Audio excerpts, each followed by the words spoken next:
desperate brethren, and welcome to another edition of the Book of Very, Very Bad Things podcast. I am, as I always seem to be, your host, Peter. Tonight it is my distinct honor and great privilege to give to you Mr. Kenny Aaron Elkin of Vali S.C., Vali Social Collide. Having worked diligently for a great amount of time on what was to become his EP, To Set the Sea in Wolves' Teeth, Kenny was then signed to Circle Social Records by Nicole and Toby of Softkill. For me to sit here and just weave together some sort of summation of what this opus is about would be to do it a great disservice. I would suggest you have a seat, rest in a chair, lay in your bed, drive in your car, whatever it is you're doing. Just listen. Explore this conversation as you would this piece of music. It's all the same, really. It's all emotional output committed to tape. With that being said, I give to you Kenny of Vali S.C. on the Book of Very, Very Bad Things podcast.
Hello.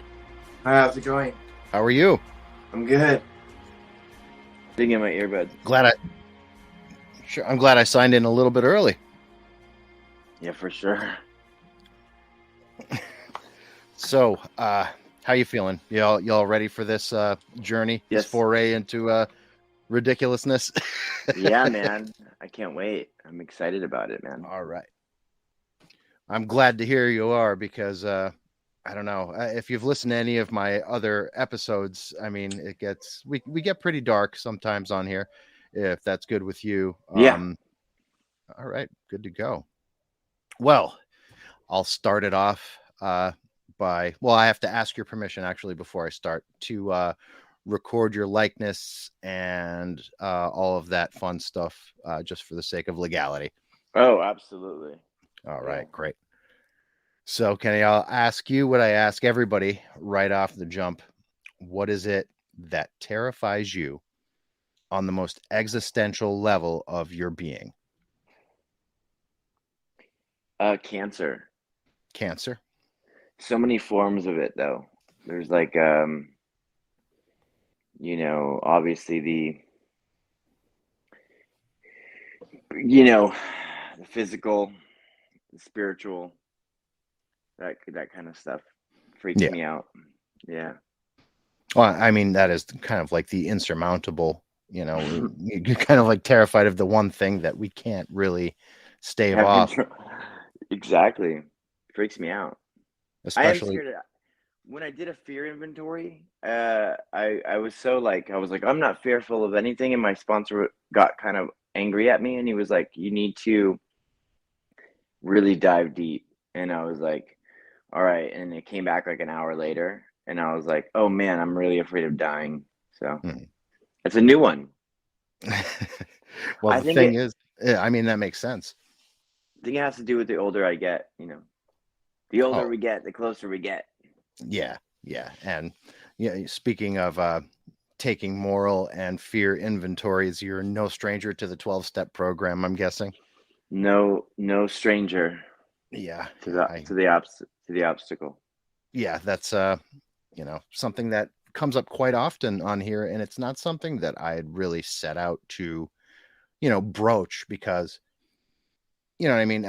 It wasn't like the major thrust of what I was trying to accomplish, but it just so happened that with music comes you know people who've experienced life, and especially life in that way. You know what I'm saying? Like, we're all like, I'm a musician. We're all musicians on here for the most part, and it seems like a majority of us have kind of taken that path or have been afflicted with the obsession of addiction in one way or another. I Yeah, if we're you not, know, if we're go on, go on. no, what's your take on that? Like, the fact that, creatives tend to, be, I don't want to call it self-destructive, but it sort of is. Like, what do you think the dichotomy is there? No, that's such a valid question, and it's like if you're not prepared spiritually for, let's just say something happens with your band, and you're not spiritually fit to prepare yourself for the vapid, sycophantic um, lifestyle culture. I mean, I'm from LA. I'm born and raised in LA, and it's just so vapid. And I'm sure every major city is the same way, Mhm. everywhere in the world, right? But if you're not taking care of yourself and you have issues with addiction already, Mhm. and you're not spiritually fit to be able to handle the touring and the random people and the success, rather, regardless if it's good or bad success. Mhm. I'm sorry, but whether it's good or bad, pressure is pressure, Yeah. and it could. There's just so many. If you Like I said, if you're not spiritually fit to be able to prepare yourself for it, you will fall. And it happened with me when I was in another band, and I just wasn't taking good care of myself as the bigger we got. Yeah. And so, I was stressed out about all of it, and I didn't know how to handle it, and I ended up falling pretty hard on my face. So I just believe that if you're gonna do this and you already have addiction issues, you really got to double up and double down on yourself and your program and figure it out a little bit more, rather than just think that your band playing um, and touring is gonna take all of that away, all the problems away, because they just come, as you Oh, know. yeah, absolutely. I mean, any stressor, any situation that you can be thrust into where there's interpersonal relationships, or just the gaze of others, if you already lack the uh you know self-reliance to stay away from substances, the spiritual, like strength to stave that off, you're walking through a minefield. Absolutely, So absolutely. what was your drug of choice? Well, I was an opioid user, Me too. but when I moved to New York City to escape it, I went from one major city to the other, Yeah. thinking that that was going to change everything, and it didn't. It made me into a wino. I was walking around Central Park, with my girlfriend at the time. She lived across the street from it on the Upper West Side, and we just were getting wasted all day, every day, because she didn't have anything to worry about. She came from a relatively wealthy family, so I was just there existing, not getting anything done, and Mhm. just drinking. And then I came back and got stronger into opiates. So And the thing is, like, you bring up the major metropolitan area thing. I conversely am from Nowheresville, Pennsylvania. We're kind of like a very sub-rural, sort of like almost suburban, but still rural type of area. And we were rife with opioids.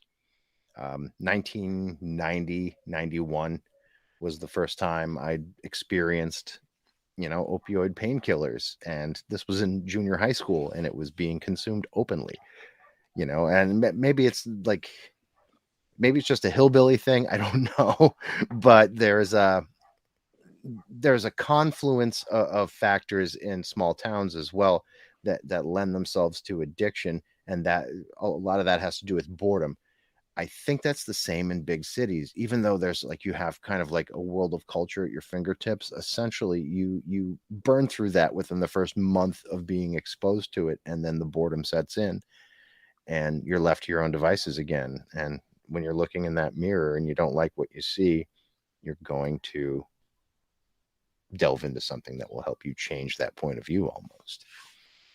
Accessibility is so dangerous, man, too. Yeah. We talk about being able to have anything we want whenever we want.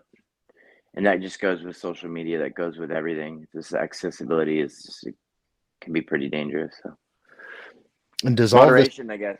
Yeah, well, I mean, some things just aren't. Not heroin. We don't just moderate. Just do it in moderation.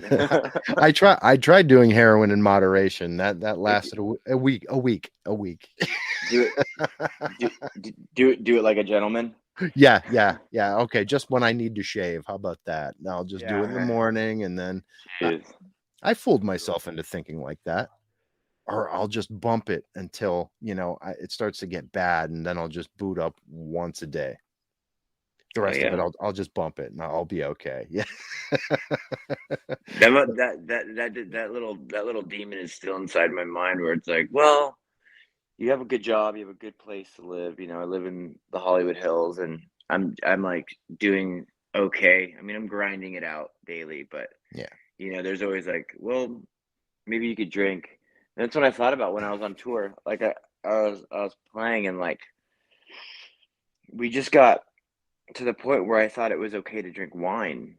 I was dating this girl, and it was just like I was just one day I was just like, I deserve some wine. I'll come back from tour or something.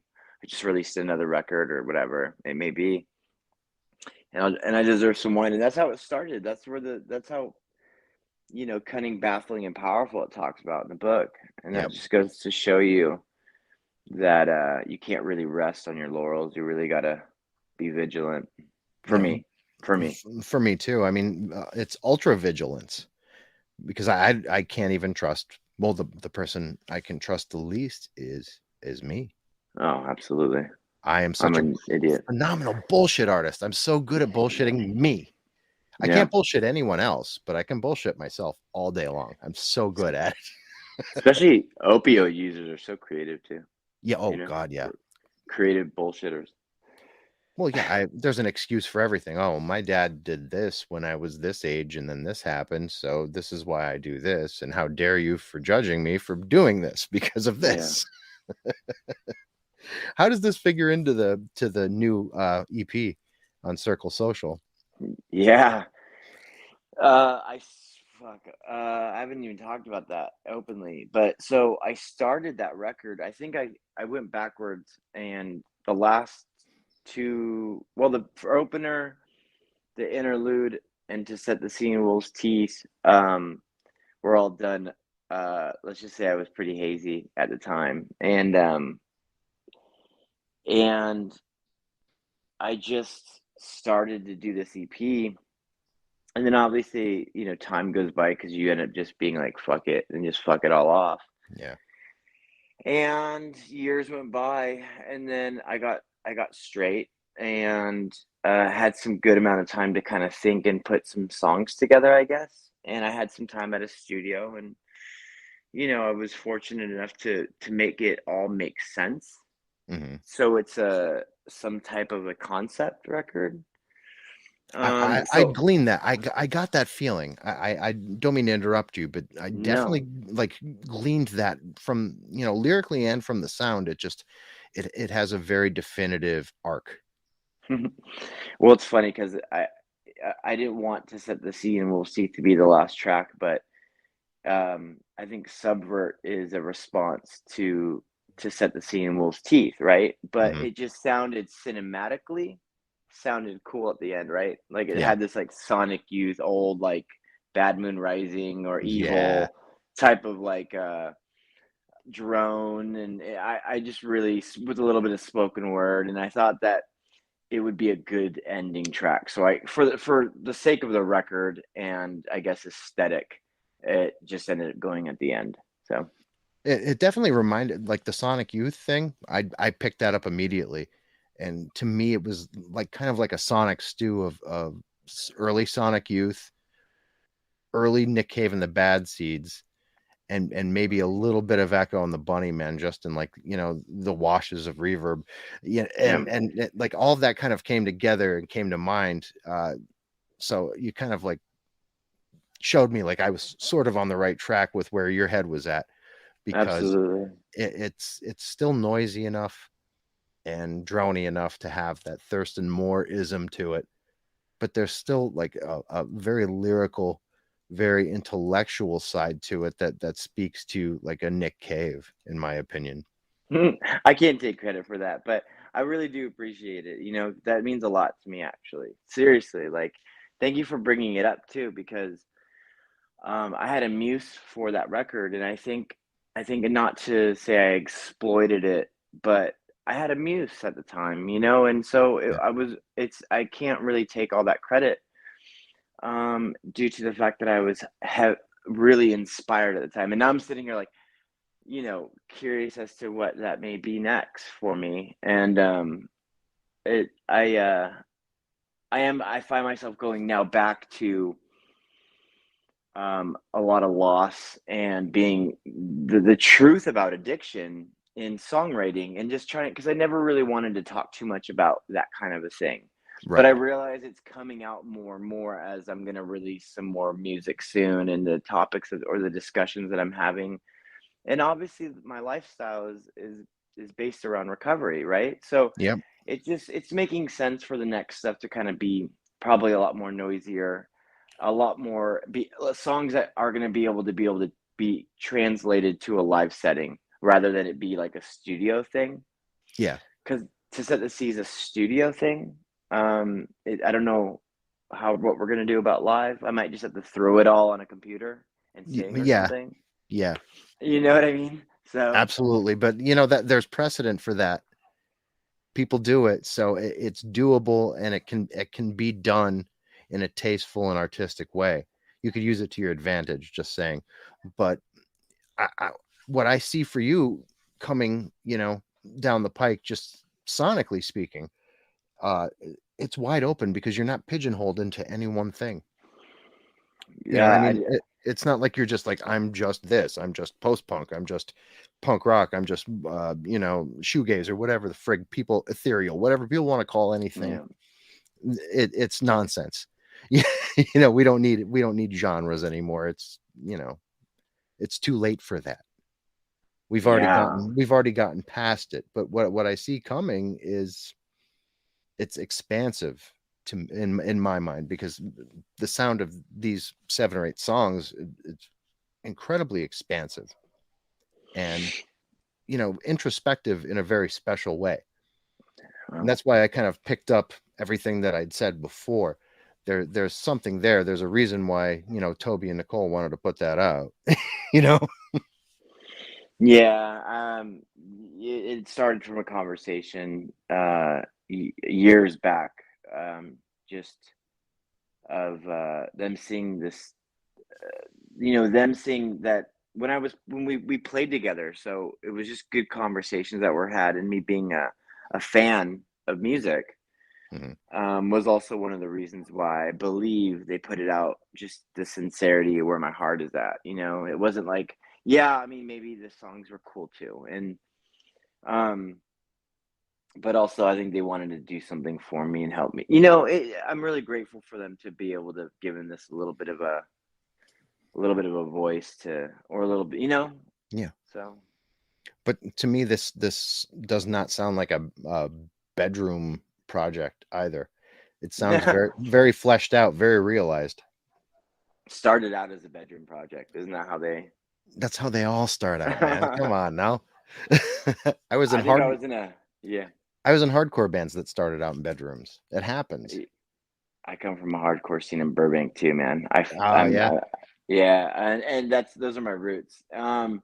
But yeah, I definitely wanted to create something that was semi-genreless, Yeah. and not on purpose. I'll like just as natural as I could possibly do it, because I don't listen to just shoegaze.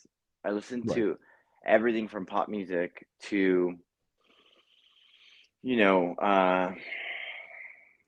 Serge Gainsbourg, Oh yeah. to I mean to MBV. It's Yeah. just such a wide palette, and I'm sure you're the same way. Anybody Oh who sure. is that a vinyl collection I see? Oh, it's expansive vinyl collection So dating so back to the 80s. clearly, clearly, you're gonna have a wide variety in Yeah, there, right? especially since I'm old So as fuck.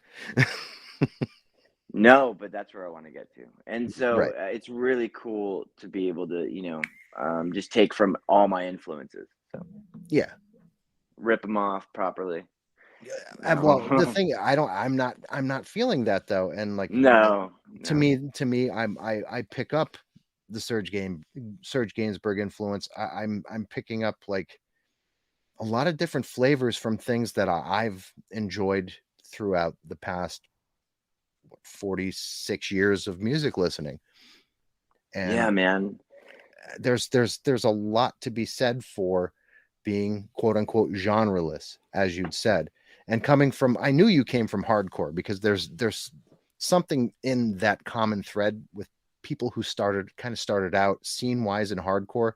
You either stay the course and just remain rigidly a hardcore kid, which is fine. I have a lot of friends who are like that, but a majority of the people who are making really cool music within the confines of the hardcore scene stretched out, The expanded. first, yeah, I think how I got into My Bloody Valentine was through Thursday. I was in high school, and Thursday was on the cover of Alternative Press, Yeah. and the guitar player, the bass player, was wearing a My Bloody Valentine shirt, and I was like, I wonder who that is. So it just like by listening to Thursday, I realized that they were on something entirely different back Yeah. then.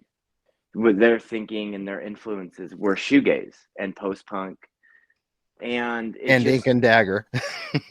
of course, yeah, Hmm. and Ink and Dagger, and so I, hardcore did nothing but make me. I still thought shoegaze music, or I just saw so you know what I'm saying. I heard Yeah. it.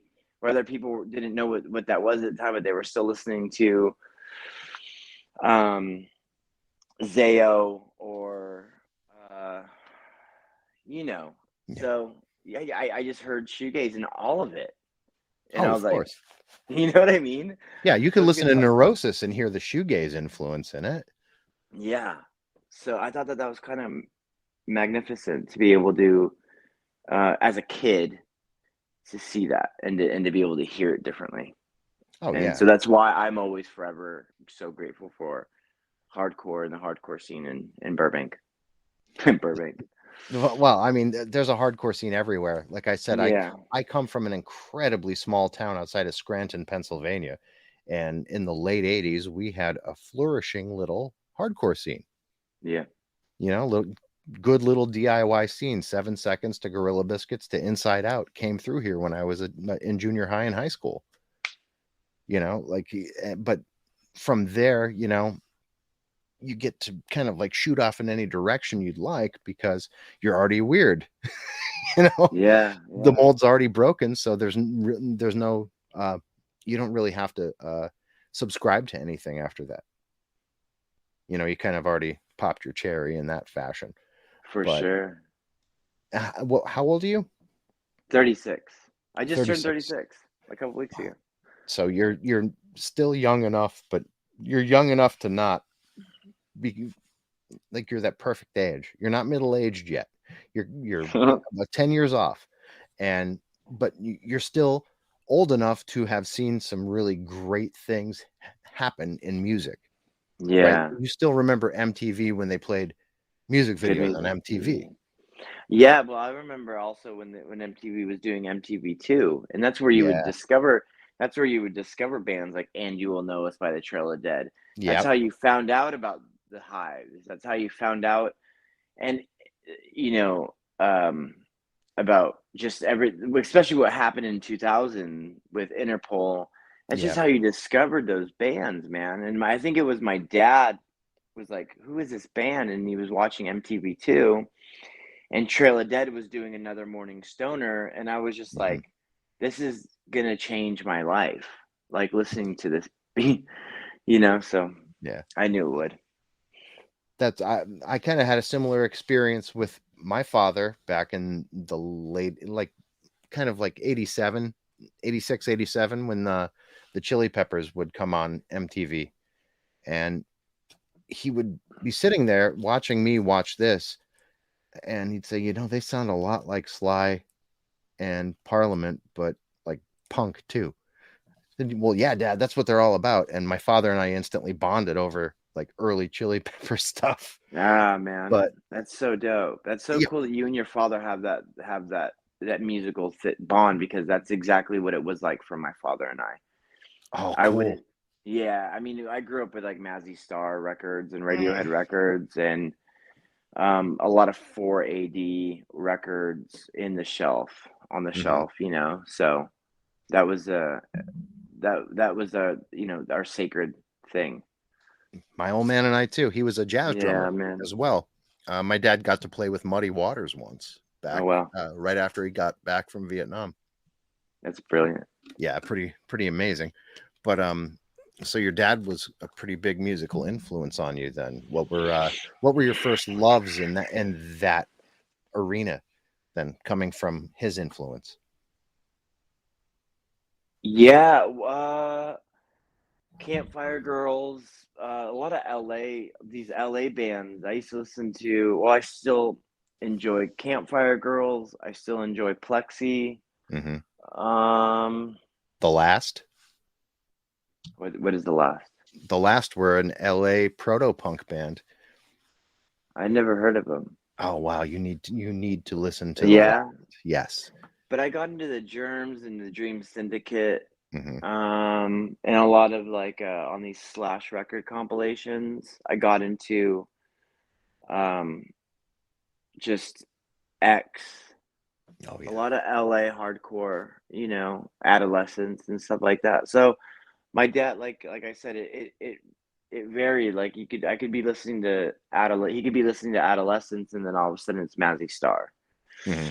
So it was just, and then there was my mom who was like hip hop, and I was like, oh, now that's why I'm so confused about everything. But I just roll with it because it's music. Like why am I gonna, just stop listening? I grew up with that. Oh yeah. Yeah, I mean, like we're still close enough in age, that like 10-year gap, where hip hop and punk were so close to one another that it didn't feel dichotomous. They were kind of the same thing. They were coming from the same place. Yeah. It was just different cultural attacks to the same problem. Yeah. You know what I mean? Like, to me, Public Uh-huh. Enemy, Fear of a Black Planet is one of the greatest punk albums of all time, and also one of the greatest hip hop albums of all time. It gets to wear that mantle. Couldn't agree more with Yeah. that. Actually, I was just gonna say Public Enemy. Well, that at my at like kind of like the apex of my counterculture awakening, uh it had to be Yo Bum Rush the Show came out, their first album, and they were using Slayer riffs as samples. They were very, very metal and punk friendly. They were almost like Public Image Limited in their way, because they weren't afraid to be noisy. That Bomb Squad production with Hank Shockley sounded like almost like Mare's Bow. It was so caustic and brutal. They offered so much and had such a vibrant impact on culture. I so wish that more people were still listening to Public Enemy records, because even their last one was phenomenal in my opinion. Yeah. I haven't listened to that last one. Oh man, they're back on Really? they're back on Def Jam Records. It's really something to behold. Okay, I gotta give it a whirl. So with everything that you've kind of poured into this EP, there's also a deep sense of longing and loss underpinned throughout the entirety of the mood of it. Yeah, I yeah. there kind of has to be an impetus to that because it's mournful. It's not funerary, but it's very mournful, even at its most open and vibrant. So I can be honest about that. So what happened was I started recording that EP in the midst of a horrific relapse, and I was engaged at the time, and I was just losing sight of anything that was good. Like there was no good. It was just the most debaucherous. Is that a word? But it Yes. was just debauchery and stealing and cheating and lying. And eventually, what happened was the reason why there was so much time in between the making of the record to the ending of the record was because I ended up going to prison for 3 years. Mm. You know, so heroin does that to you. Yeah, it And does. so literally I had to write it out. I had to do a lot of work on myself. It was under 3 years, and I had to do a lot of work on myself in order to figure out why. I got straight in there. I was, working and eating and just devouring all these amazing books my friends would send me, including Nicole and Toby. But I was getting these really cool imports, and this goes to why it sounds like a 4AD kind of recording type of record. Was I was getting these imported from England 4AD books. I was getting Facing the Other Way, which talked about the aesthetic of 23 envelopes and the whole visual aspect of 4AD, like the Yeah. record covers, like the Pixies. And Oh yeah. so, yeah, I just started devouring as much as I possibly could in terms of knowledge and on my own time, and got out. And I believe it was 3 weeks, 2 weeks or 3 weeks into me being out, a friend hit me up and said, I have a recording studio in West Hollywood. I have some time if you want to come down. And I was like, let's see if I still, what I can do, I guess. And the songs just sort of bled out of me and came out. And it was just all that I've been soaking up while I was away. And I lost, just so much during that time, including, my fiance at the time. And so yeah, we talk about loss, we talk about family, we talk about romance, and yourself. All's lost, Yeah. and so I'm really glad you said that, because it's a lot. But at the same time, it's like I tried to make it hopeful, because it's like, look at where I'm at now, right? Yeah. So hopefully in my guitar or in my pedals, there's some sign of hope. In your vocals, there's a sign of hope. I'm telling you, right? Like that's why I'd said it's the mournful, funerary nature is an underpinning. It's not the focal point. It's as if you're transcending it, and that's the way I'd taken it. And that's not based lyrically. It's just on the mood and on kind of like the trajectory of the record. And coming from someone who has also been incarcerated, I can tell you there's something that you always kind of leave behind when you've been, put away. I graduated high school while in incarceration with violent offenders. It was a juvenile detention center, but it was for violent offenders. I was on the same wing with kids that had killed their family members. The kid who was right next to me had raped his way across his entire family. Oh wow. And I was his favorite. I was his favorite person there, which was absolutely terrifying. And I couldn't show fear because then he would eat me. You know what I mean? Yeah, you say he ate his way through his family? Or did Raped, he? raped his way. Jesus.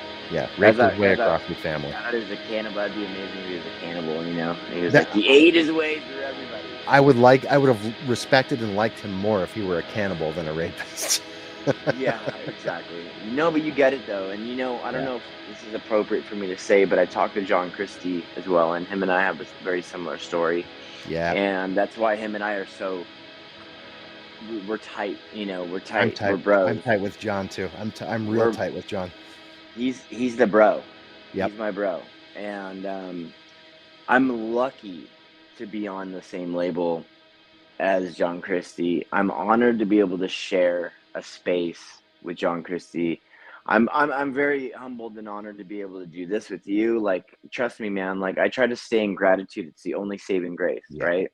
I lose track of myself. I'm not perfect. My girlfriend will testify to that now, that I'm kind of a mess, but I definitely, just doing this is helping me immensely. So thank you.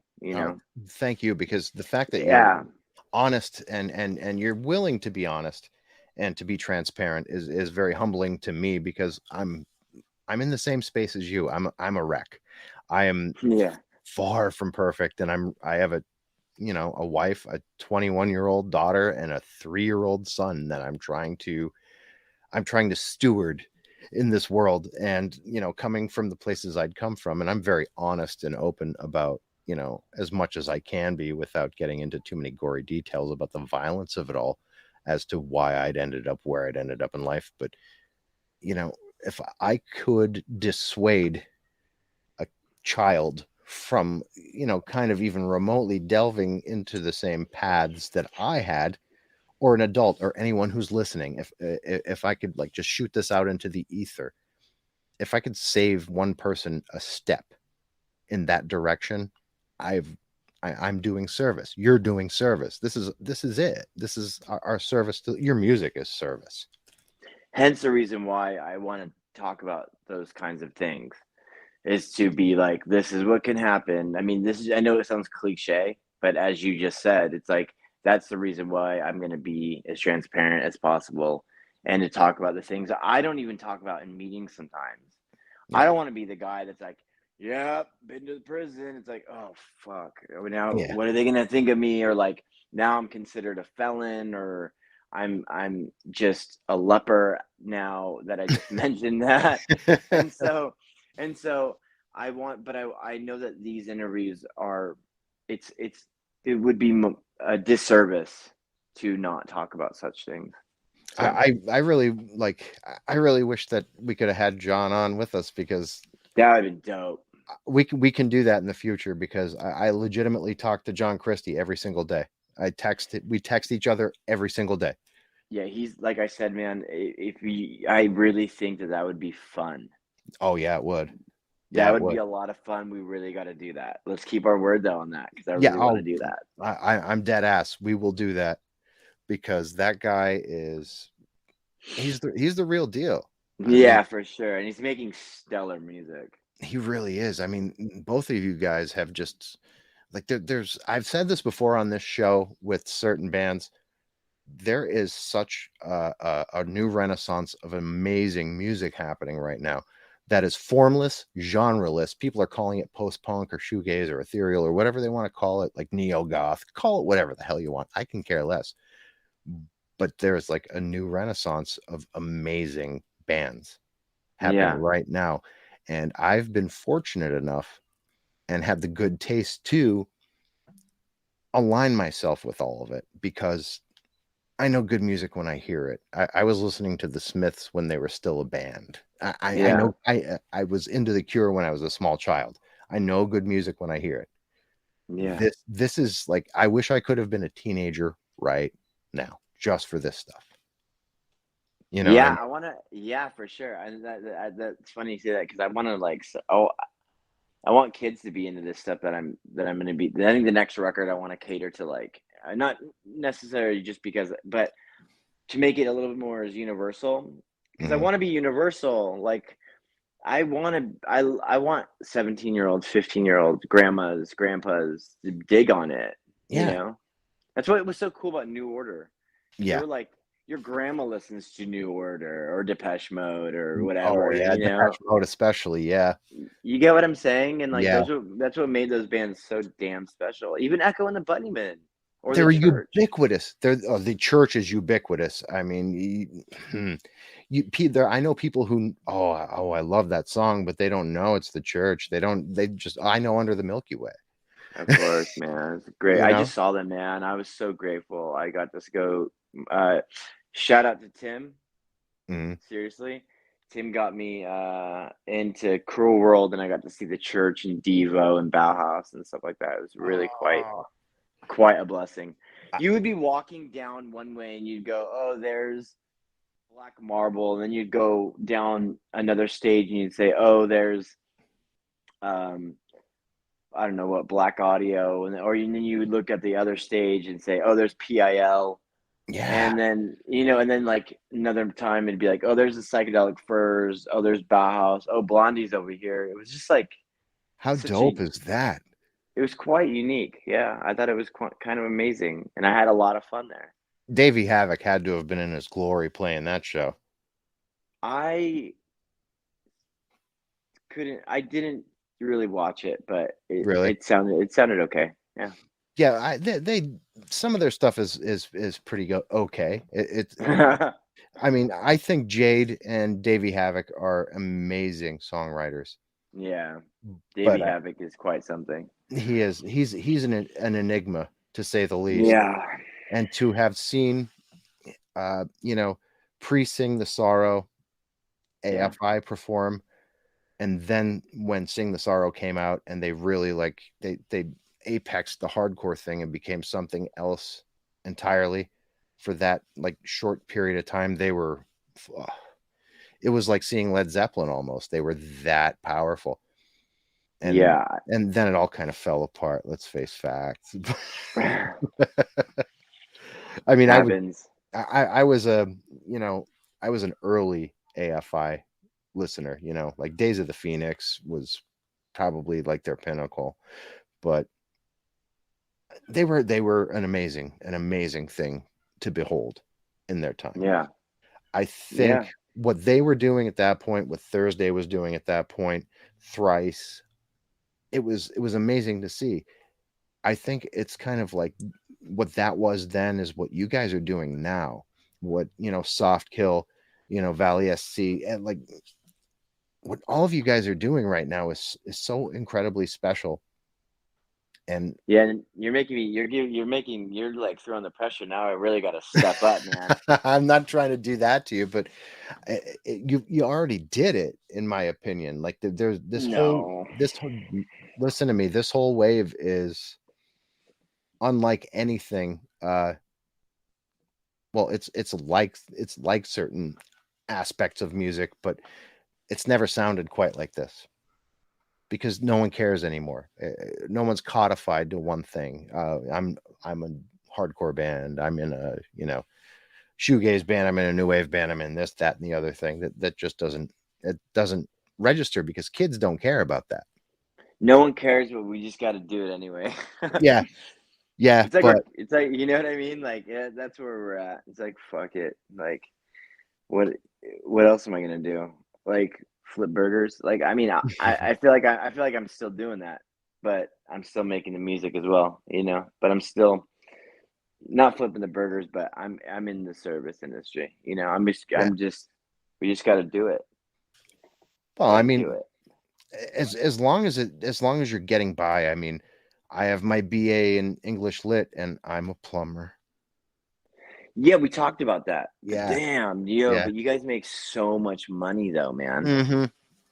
Well, That's where all those records, come. It's like, fuck it, dude. well, that's we're talking about. I've been collecting since my father relinquished his vinyl collection to me in Oh, amazing.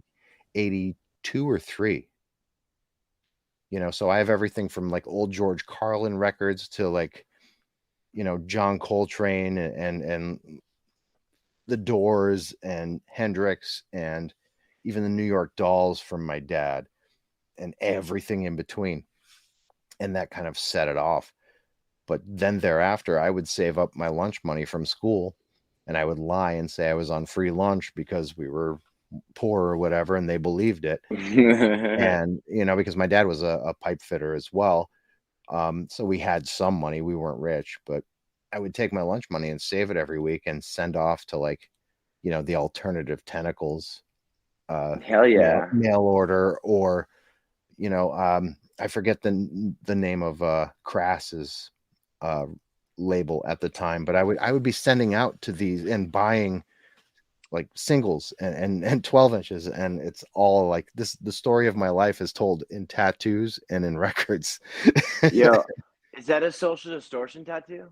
My first shitty hand-poked social Yeah, distortion tattoo. my dad has the same one, but like right here or something. No Like way. somewhere. Yeah, my dad has the same social distortion tattoo. That's, well, I mean, your dad and But I are probably like in the similar age bracket too, probably. He also has an Einstein's and Neubauten tattoo right here. Oh my God. Your dad That's is what I'm talking cool as about. fuck. That's what I'm saying though. You know what I mean? Like it's cool that my dad's gonna give me his collection too. He's just gonna give it to me way before he dies because I want it all. Yeah. Yeah. That's my father had the good sense to give it all to me when he and I were both very young, and we still got to enjoy it together. And my dad was an alcoholic and allowed me to drink with him and smoke pot with him when I was pretty young, which is probably not the best parenting, but we did have that kind of bond. Yeah. That's all that I mean, that's what matters though, man. Yeah. It's that musical sacred. There's nothing that's that's the reason why I do what I do. If it wasn't for my dad, like I probably wouldn't be, picked up a guitar or, but it's like him and there are other factors in that play a massive role, but that thing between my father and I is the reason why I kind of do what I do. Again, come on, how many dads have an Einstein and Neubauten tattoo? And something, I can't think of one. Except for like Blixo or something, and he's probably a dad. May I grab my drink? Do whatever you've got to do, brother. Yeah. I'm right here. Yeah. But yeah. Yeah. Well, there's really something to be said too about the fact that when you pick up the cassette of your record, you look at it and there's something that reminds me of, do you remember the band Cranes? Yeah, dude. I think I have a Cranes record somewhere. It reminds me of something Cranes would have done. It has those like muted blues, and you can't quite make out what's happening at first, so it kind of pulls you into a scene. Was that something that you kind of you built into it, or did it just sort of happen that way? No, well, I hope I didn't get in trouble for saying this. I didn't want it to be that color, but originally I'll show you. Okay.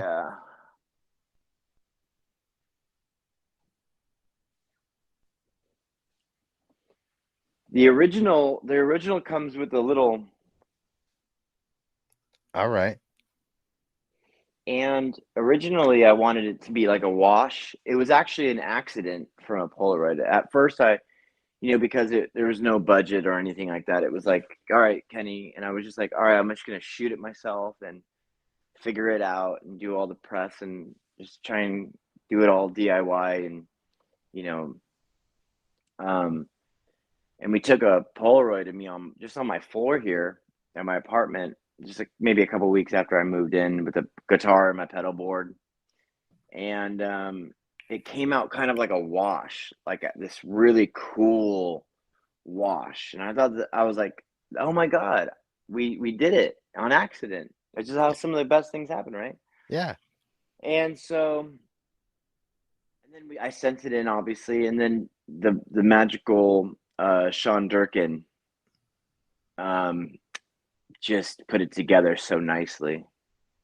So I'm really grateful for him to just have, he turned it. He's the one that turned that into something entirely different, and I'm really grateful for it. I Yeah, dig it. I mean, I mean, think back to the cover of The Cure's Pornography, which essentially is a band photo, exactly. Just but washed. you wash it and blow it out a little bit, and it looks creepy and haunting, a little bit. I hate to use the word gothic, but definitely very gothic in the fact that it's like very stark and indiscernible. You know, Yeah, no, yeah, it becomes iconic at that point. absolutely. It does, and I I wanted to kind of veer away from the goth scene because I used to be in a band, right? That had a lot of gothic fans, and Yeah, I'm not slagging anybody off. I just wanted to steer away from it a little bit and sure. find something a little bit more um, personal, something that was just where my head was at. And I didn't want it to come off any type of way. I just wanted it to be this thing. Here it is. And you guys you lost a member, did you not, in your previous band? Yeah, totally. That sucks. Yeah, yeah. Bad. I know exactly how that feels. The drummer of my band before I stopped playing music for a long time, he passed away at a Bane show. We went to see Bane together, and he died of a rare and strange heart condition. And Bane wrote a song about it. It's a matter of fact. Yeah. Um. So that I'm sorry to hear that, man. Yeah, It's I don't a long time ago. you don't ever yeah, but it doesn't take it away. It's like No. still one of those things that's always just there. I don't even know if I processed it. Which is why I wanted to pay homage in the insert Mhm. to Eddie. And it's a picture of Eddie, being Eddie. And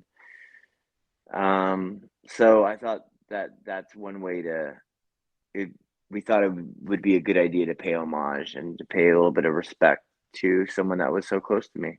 Yeah. At one point in my life, someone who was as close as a brother can be, Yeah. that was it's how we riding in a shitty van across the country or getting on an you know how it is, man. And Oh, so yeah. it was tough. And it was tough. Like, we talk about the record being of loss. It's because I was in prison when he died.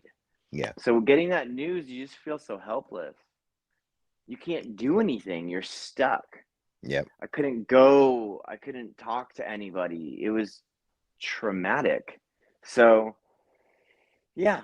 I'm really grateful that I was able to pay homage, and I'm hoping that I get to print it on vinyl because I hope so too. I think it would be a fun record to have on vinyl as well. So hopefully that's something I'm hoping that we can press. If not Circle Social, I can get somebody to press it for me, or I'll even press it myself. It just depends on where I'm at financially next year. Yeah. I think the only reason why Toby and Nicole are doing cassette releases is because currently, with the way things are with vinyl pressing and prices for petroleum products, it has become untenable. It's You know what I impossible mean? right now. Yeah. It's like a backed up a year, and that was the thing. So hopefully, like I said, if there's a demand for it after I release another cassette or whatever it may be, I don't know exactly know the features. I don't know, but hopefully, we'll be able to do it in the future. So Well, thankfully, at this point in time in our current history, cassette releases are very desirable and very yeah, niche and very cool. I love it. Whereas, oh, I do too, but I do recall in the early 90s when CDs started to first take over, cursing cassettes. Oh, God damn it. This thing got eaten again. Like my Gorilla Biscuit Start Today cassette got eaten again. I got to rewind it with a pencil and cut off a piece and then tape it together. And then, like, the horn section in the beginning of New Directions fucked up. And you know what I mean? Like there's always that. But I think there's something also like very fetishized about something that finite and fragile. Yeah. You have to take great care in listening to it. Same thing with a record. It's a ritual. It's a ritual. And for people like you and I, a ritual is a very, very intimate and important thing, bad or good. Like you could be cooking and shooting, or you could just be starting the turntable and smell the vinyl, and then you put it down and you drop the needle, and that first crackle when it sparks to life. There's a very sensual, loving ritual involved in all of that in physical media. You said you had your BA, right? Yes.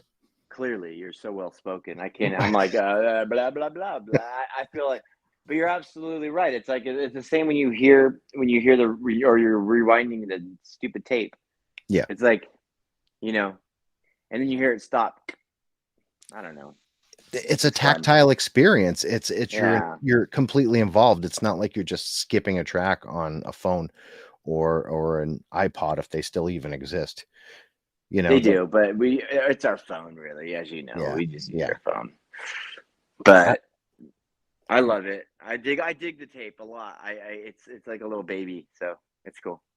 It's real. It's in the world, and that's what's special about it. It can be on vinyl, which vinyl is like the pinnacle, but yeah, the fact that it's physical, that it's a fetish item, that someone cared enough to facilitate its existence in the material world, speaks volumes to like the equity of your product, of what you're making. no, like I said, yeah, that's why I said I'm so honored. I'm honored to have, even if it would have been a digital release, like just to be tied or have some sort of close ties to Circle Social really kind of meant anything. So I was just willing to. It could have been anything, really. Yeah. I just wanted to be a part of something that, as you said, it's kind of, there's something special that's happening. And with Circle Social releasing and re-releasing, Chameleons and obviously Soft Kill and Catholic School and Vali S.C, it's like it really is something that I just wanted to be a part of, regardless of the physical format. And I think a lot of people are really attaching an importance to that scene, I guess you'd call it, that surrounds that, because all of the aforementioned groups, that it commands a respect. It really does. You mentioned any of like your project, John's Soft, like people just love this stuff. Yeah, I'm such a fan, man. I'm just a Even fucking fan. even like peripheral bands like Lesser Care, Topographies, like everybody like that's kind of like on the periphery of this group of musicians just garners a great amount of respect and admiration. That's cool that you mentioned them. Good bands, man. Oh yeah. Topographies, Lesser Care. Dude's doing shit too. Just getting it done. You're absolutely right. Dude, Lesser Care is already going to drop something new. Like they're already working on another record. Their last one just came, like the vinyl didn't even ship yet. Oh, wow. Like Wow. for the first one, and they're already working on the next one. You know what I mean? Like Dez he's working his ass off. Yeah. Yeah. No, that's genius. I really dig on that. What do you like? I know you'd mentioned kind of like worrying about how you were going to follow this up, but what are your feelings on what's next for you? Like, it's going to be a little more open, I would assume, right? Since you're trying to kind of like slough off any connotations of like gothiness or what have you. You're kind of trying to not appeal to people, but be more accessible in a real way, not in a like pop sensibility way, but in a real way. I think the first thing that comes to my mind is bringing the vocals up front and showcasing the fact that I practice singing, right? Yeah. And less effect on the vocals all the time, and have a little bit more upfront vulnerability. Mm-hmm. And not just that, but in songwriting, to show that I am the guy that genuinely wants to have an acoustic guitar, have a pedal board, and just go up there by himself, maybe at the Raccoon Saloon, and Mm-hmm.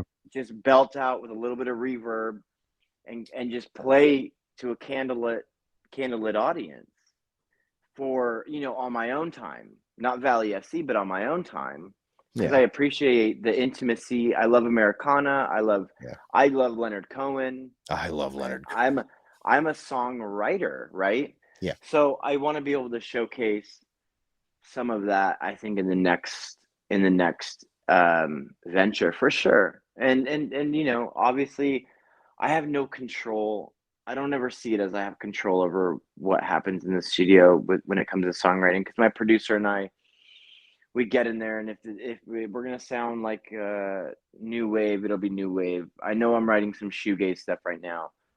My pedal board has gotten so much bigger, and my Mm-hmm. amps have gotten so much bigger. My studio has gotten so much bigger. Not that bigger means better. It just means that the sound is expanding. I've invested into a very wide stereo sound that I'm trying to I'm just trying to nest it, I guess, because you have to be able to tame that kind of thing. So I'm working on the dynamics. I'm working on getting a studio and bringing two guys in. So it's not just me. I'll be bringing two guys for the live shows, and I think that's kind of the future of Vali S.C, for sure. Because like with that expanse of space, there's more room to explore too. And And yeah, also, I don't want. No, go on. no, just the to have enough space to explore, yet still rein it in and make it have a definitive like Beatles-esque pop, not Britney Spears pop, Beatles-esque pop sensibility and structure, while still exploring like the Syd Barrett of it all. That's kind of like the key, isn't it? To kind of like ride that line. But what comes with that, though, is I want to experience that with another person. Yeah. The Lennon and the McCartney. I don't want to be always, because it's daunting and I don't like it. I really like when my friend comes up and I'm just like, fuck, dude, like, brilliant. But I have this part. And it just gels, and I miss that, and I love that about Yeah. making music. I don't really try to see it as like, oh, Vali S.C, Kenny Elkin. It's like, no, man, like, it takes a village even just to get Vali S.C going. As you know, like, it takes a lot of people.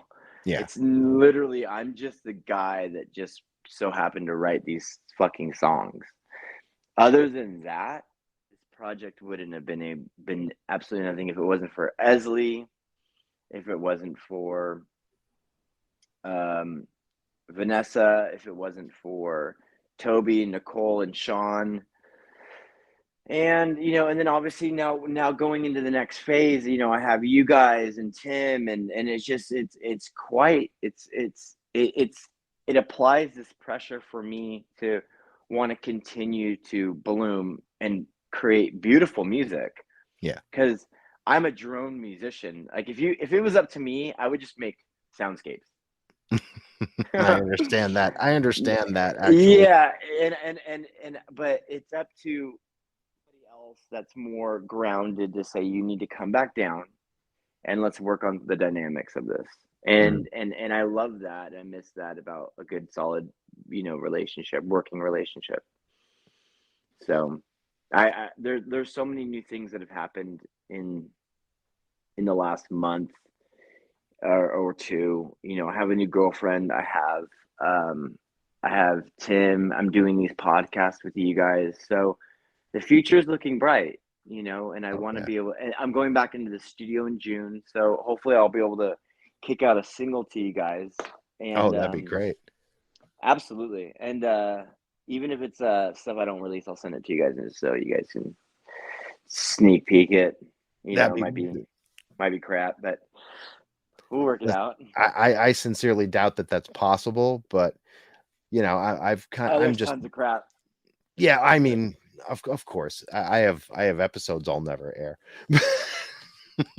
My band has an album that will probably never release because you know, lack of whatever Yeah. inspiration, you know, and you know, I have to say, trying to keep a band alive in this climate in this time period is a daunting task, especially when you get as long in the tooth as I am. Have you noticed that the bands are getting smaller? Like Yes. there's like, Yes. oh, it's a two piece. Mm-hmm. We Yep. can't afford the drummer, so we just gotta have a drum machine. It's like We're gonna God flesh it. We're just gonna get a drum machine and give it a name. it's so funny, dude. It's like I was having a conversation about this at some house party not too long ago, and the guy was like, "Bro, days of like bands are kind of like it's kind of it's hard to pay everybody Yeah. during these times, as you said. It's difficult. So, as you know, you're just seeing a lot of two pieces, three pieces, and that's what I'm gonna probably have to do is just keep it a three piece because it costs so much money to tour. Oh yeah. It's fucking impossible. Yeah, I'll be sharing beds with two 40-year-old men.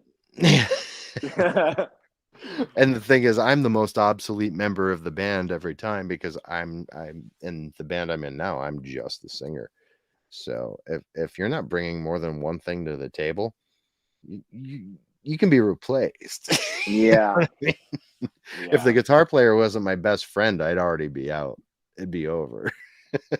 Yeah. I hate thinking about bands like that because it's such a family, like spiritual brotherhood that I learn my lessons on how to kind of treat how you know I wasn't treated well at one point, so it was like I definitely want to be able to make it a home family type of environment. You know, I want to the partying days are over. You know what I mean? Like Yeah. for the most part, it's really I kind of want to keep it family orientated.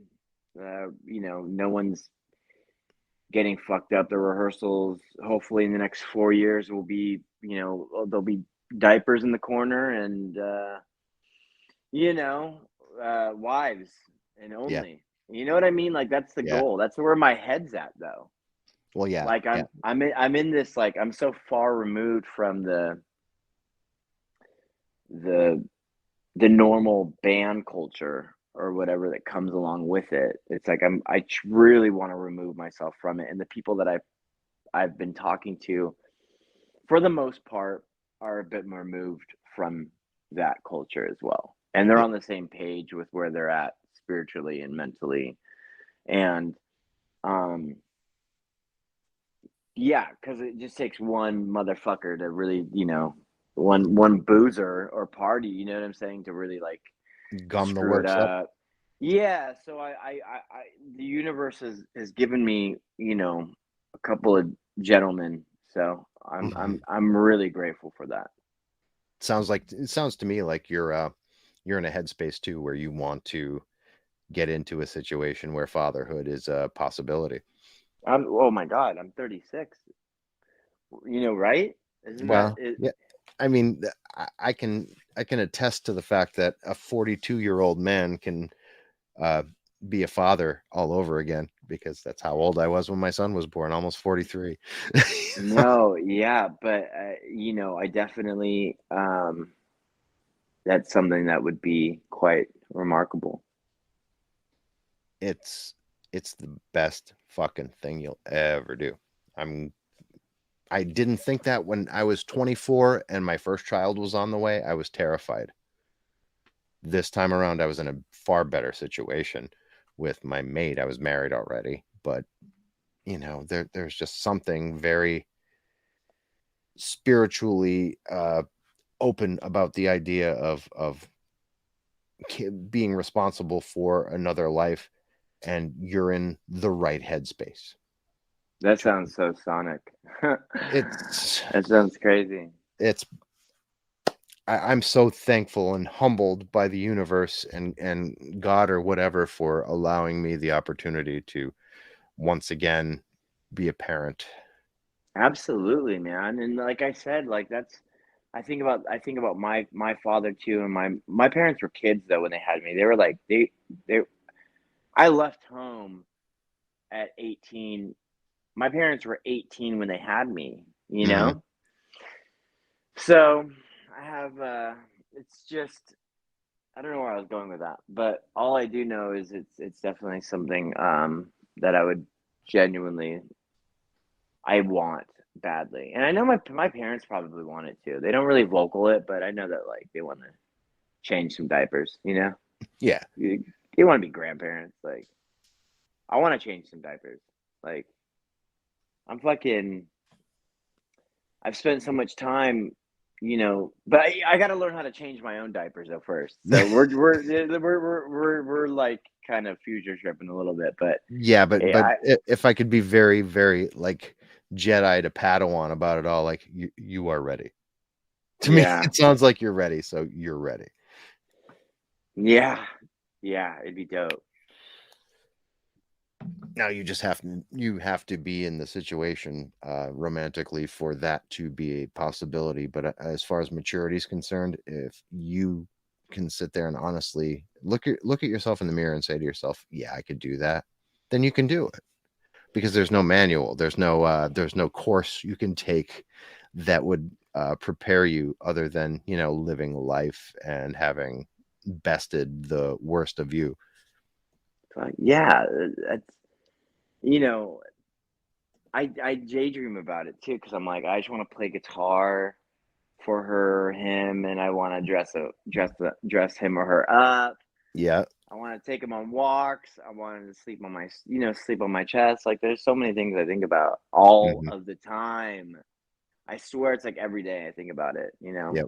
It- I don't Any even know if it has to do with like being 36. It just has to do with I think I was in that headspace for the last like 5 years, but the relapse has prevented me from being able to thinking that kind of thing while being strung out is so delusional.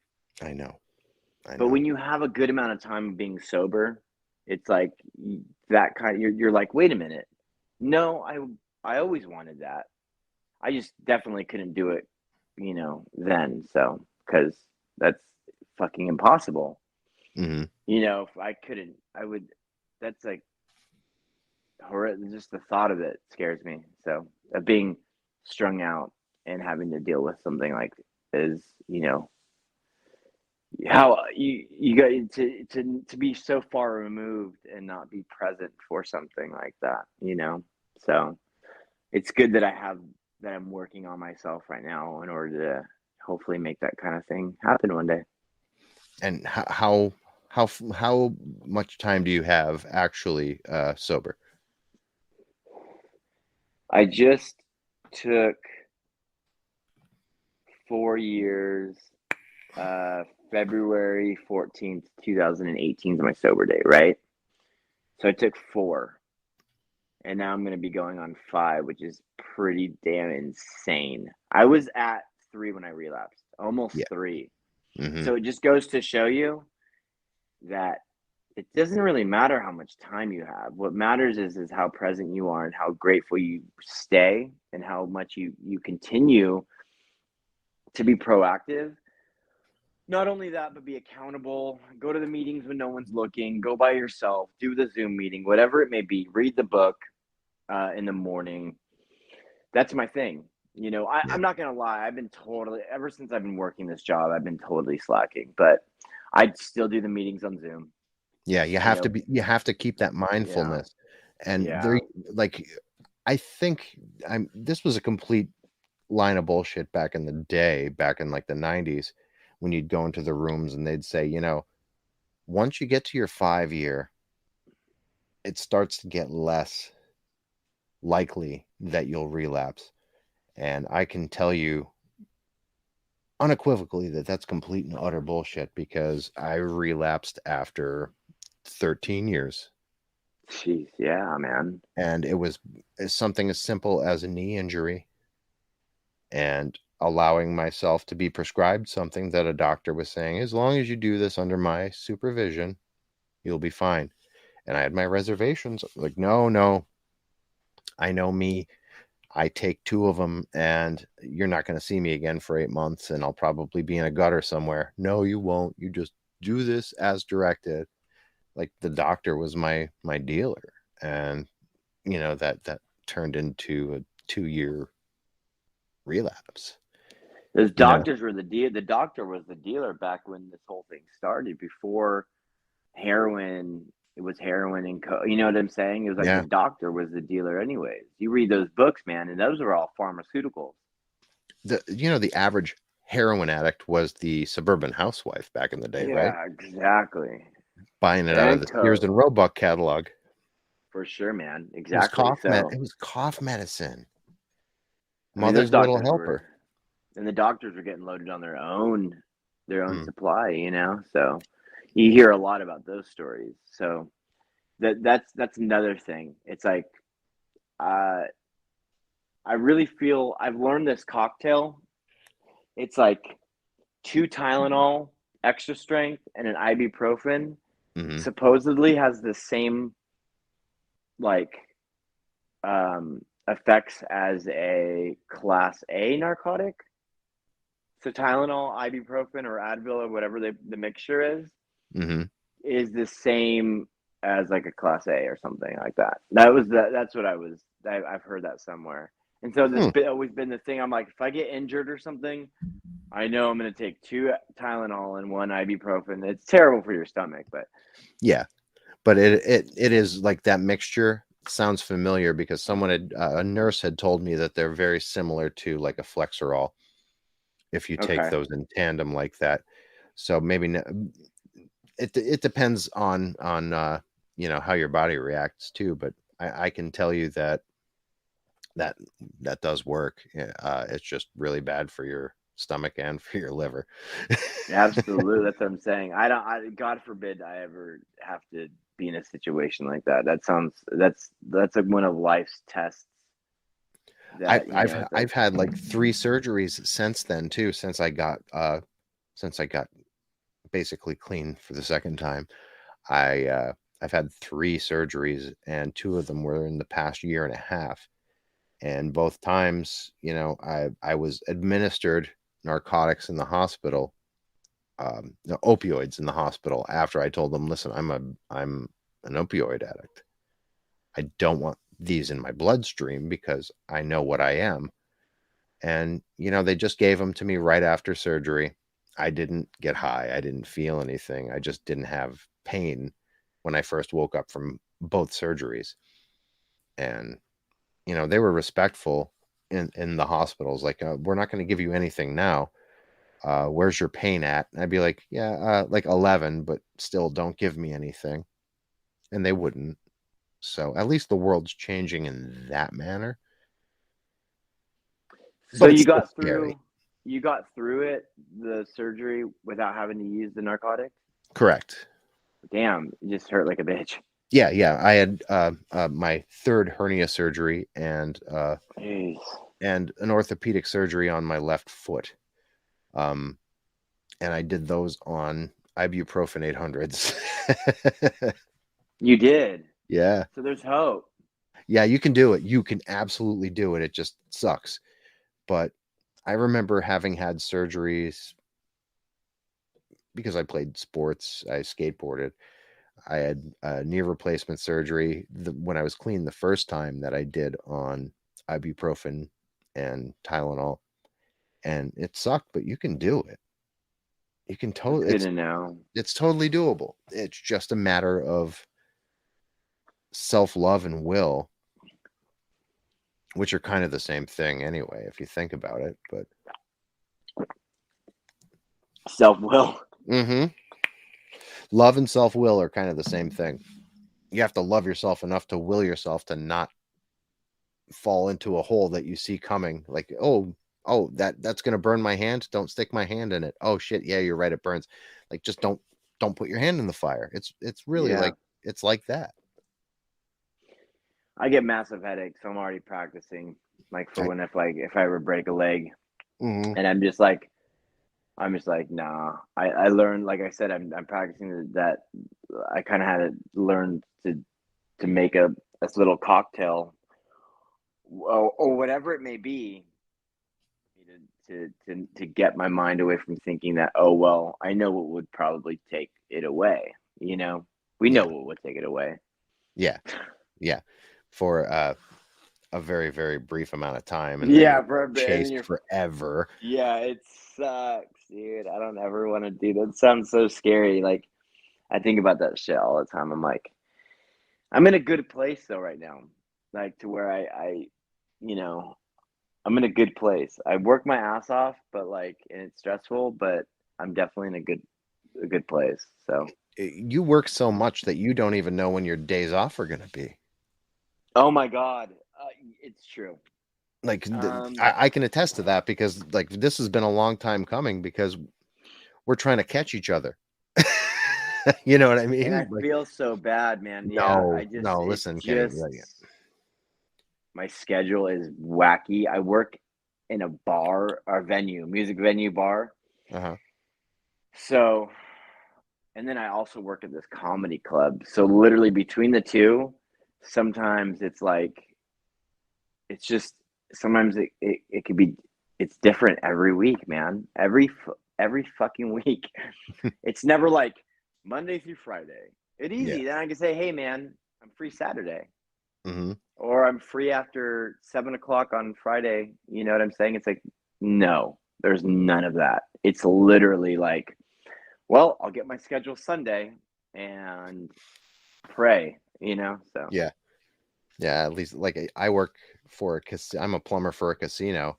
I work Sunday through Thursday, but at least I know I'm off Friday and Saturday. So like, that's pretty, that's simple compared to what you're going through. But how, like, working in that close proximity to alcohol, and there's more than likely narcotics flowing through the same place that alcohol is being served at, that takes a great amount of resolve on your part as well.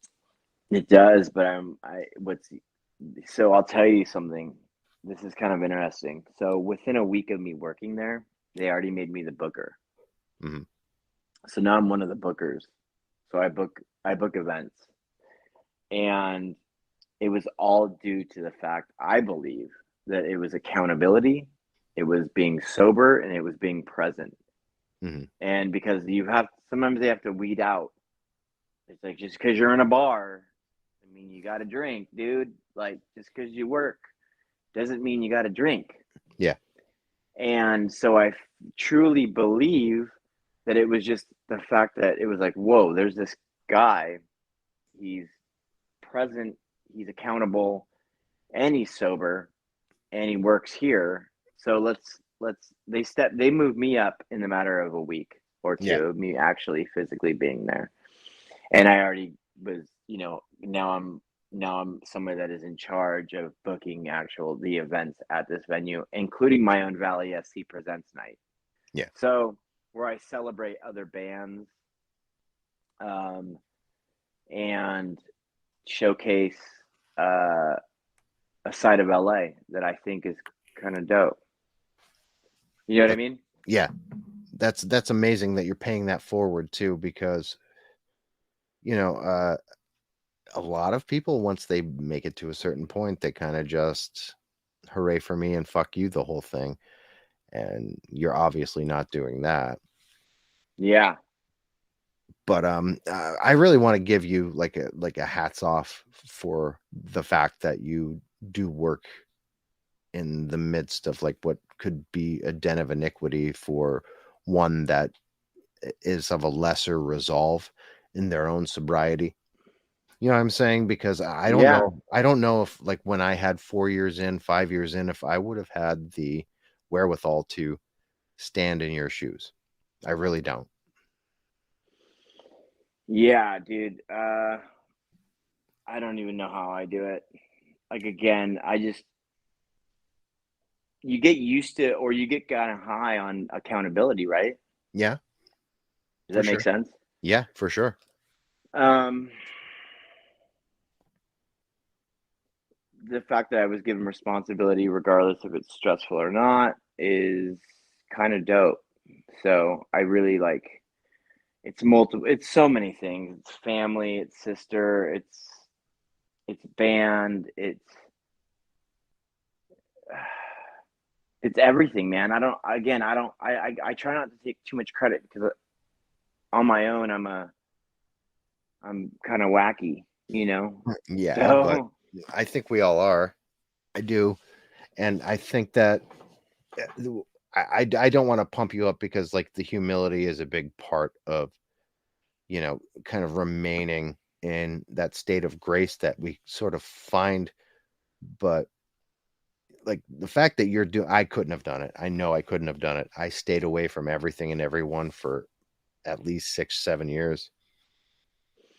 I oof, wouldn't yeah, I I wouldn't think it even was, play music. I wouldn't even play music. I wouldn't go to shows. I wouldn't do anything. I just worked, went to meetings. I'd go to church with my mother. I would sit home and write, and that was pretty much it for a very but in long the time. but in the book, it tells you not to run or hide from your problems or hide from the I bar, Yeah, the social aspect, the whole social environments or wherever that may be.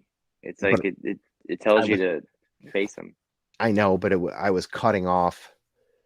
I was cutting off everyone and everything that kind of, like, was a part of it all. Oh, okay, yeah. And No, and you in that order I for did me the to same thing. do that, I had to kind of, like, if I went to a hardcore show or any kind of show, it was always out of town. I would leave the Scranton area and go to Philly or go to New York or Mm, go to New Jersey, to see a show. But eventually that became a non-issue, and I could go to bars and I could go to places that were triggers for me.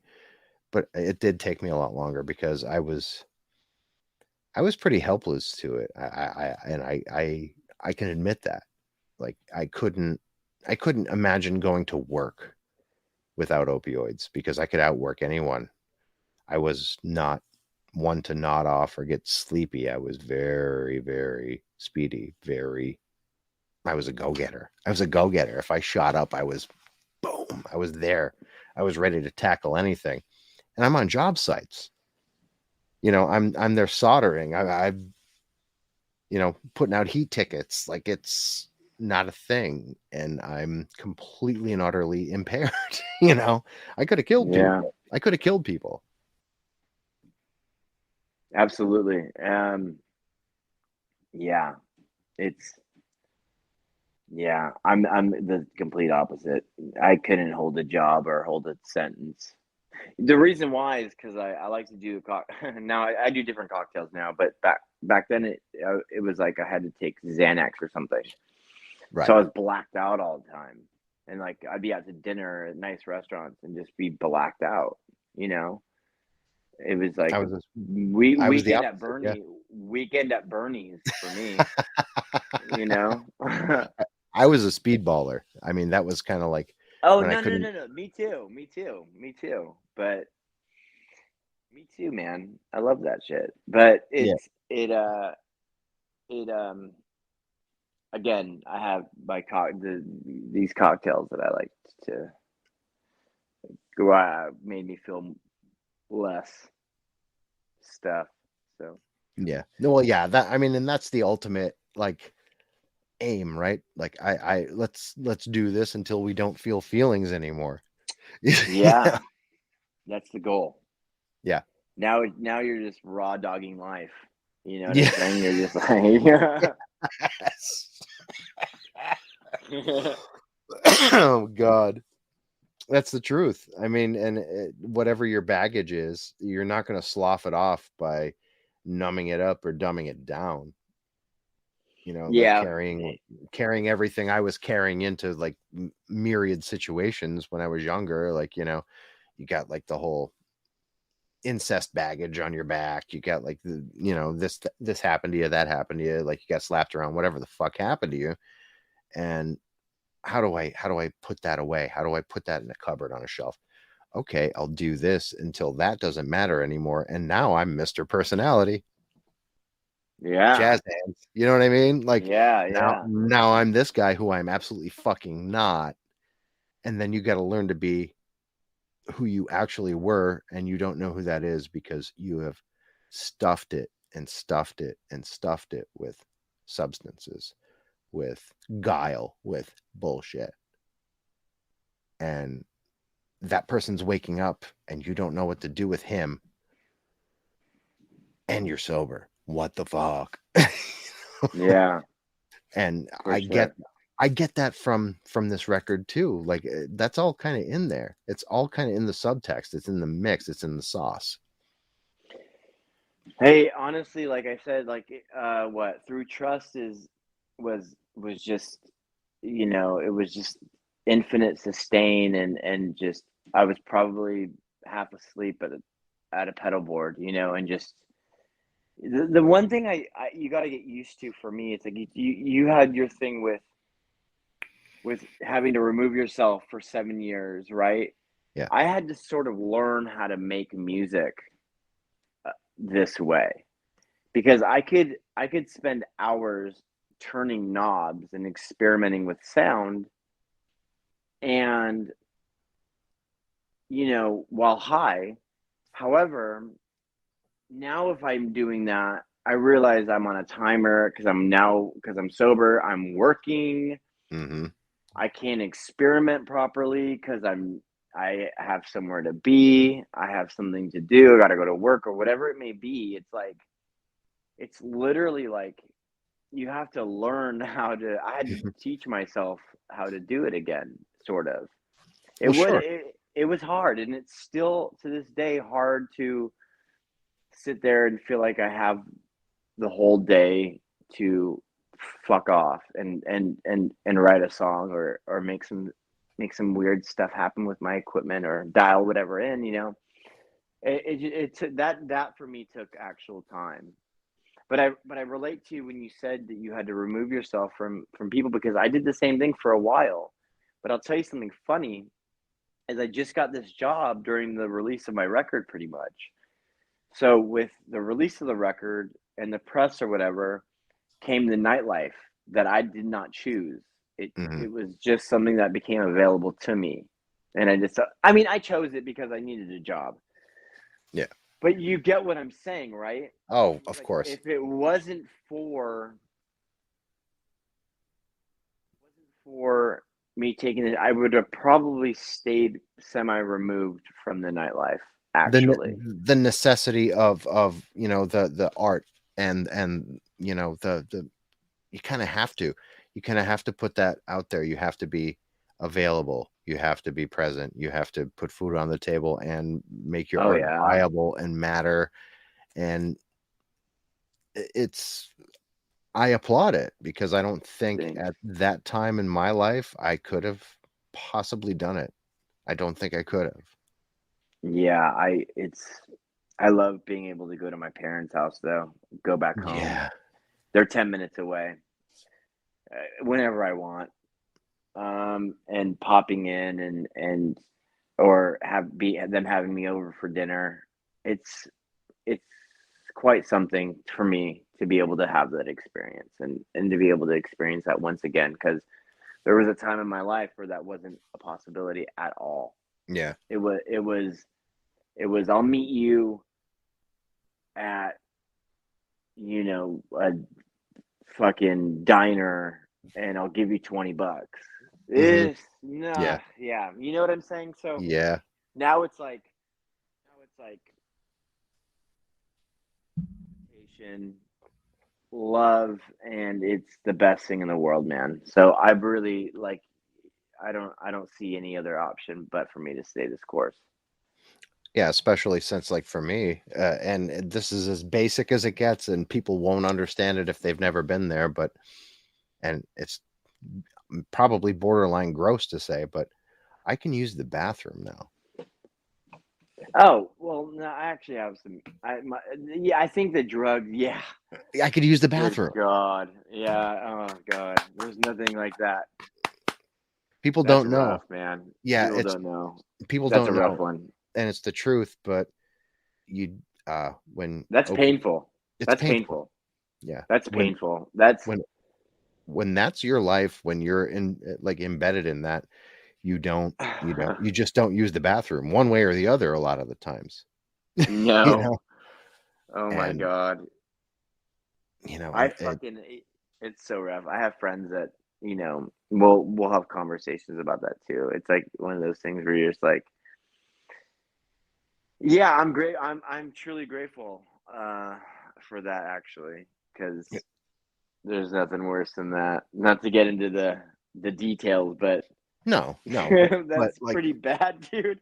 yeah, but it's Oh like, my God. I think like your average person who may, like, go out and they'll go drinking on the weekends and pop a couple Vicodin and think it's cute.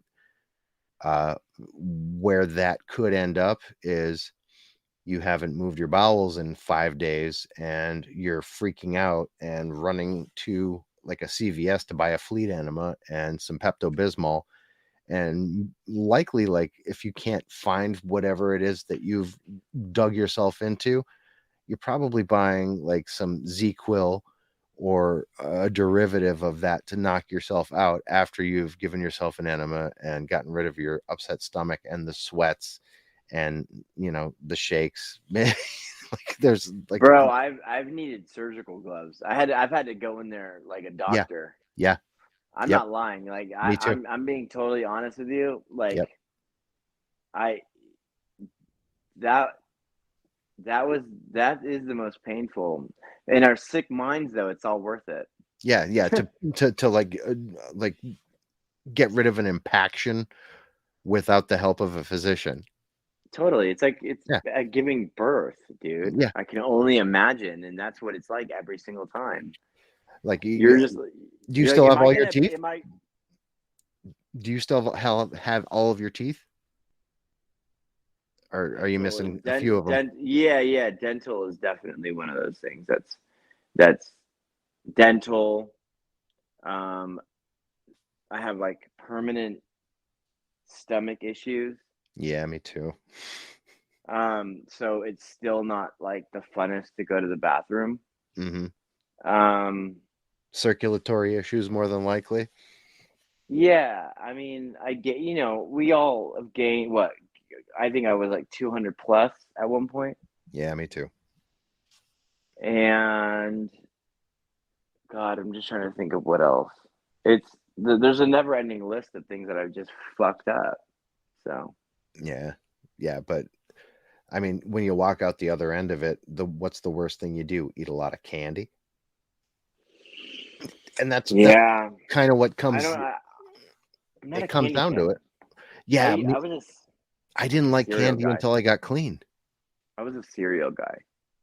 Yeah, well, that's still like hella sugar. But when you walk out of the other end of it, there's a sugar thing that I think we all get. doesn't it depletes it, so you literally fiend for it. Yeah, It like does this thing where you have to fiend for, um, like sugar or something when you're on yeah, opioids. yeah, because it hits the same receptors. It excites the same, serotonin reuptake inhibitors and the dopamine. And Yeah, it has to be excited by something. And I'm still kind of weird with sweet tarts.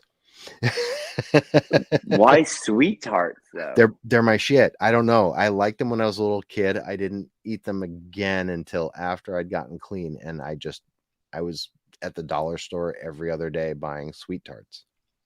My thing was those peach rings.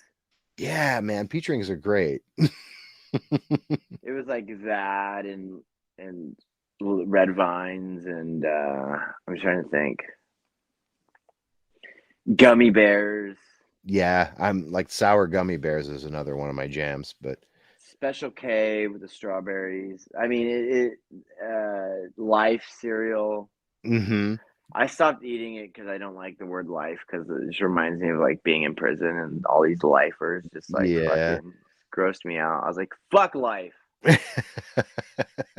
But Cinnamon Life is still dope. There's no Cinnamon Life question. is so dope, dude. There's no question. I like Cinnamon Toast Crunch. I'm looking at my thing right now. Oh yeah, I Cinnamon mean, Toast Crunch. there's Fruity there Pebbles. Fruity Pebbles that's my all-time favorite cereal. That's my jam.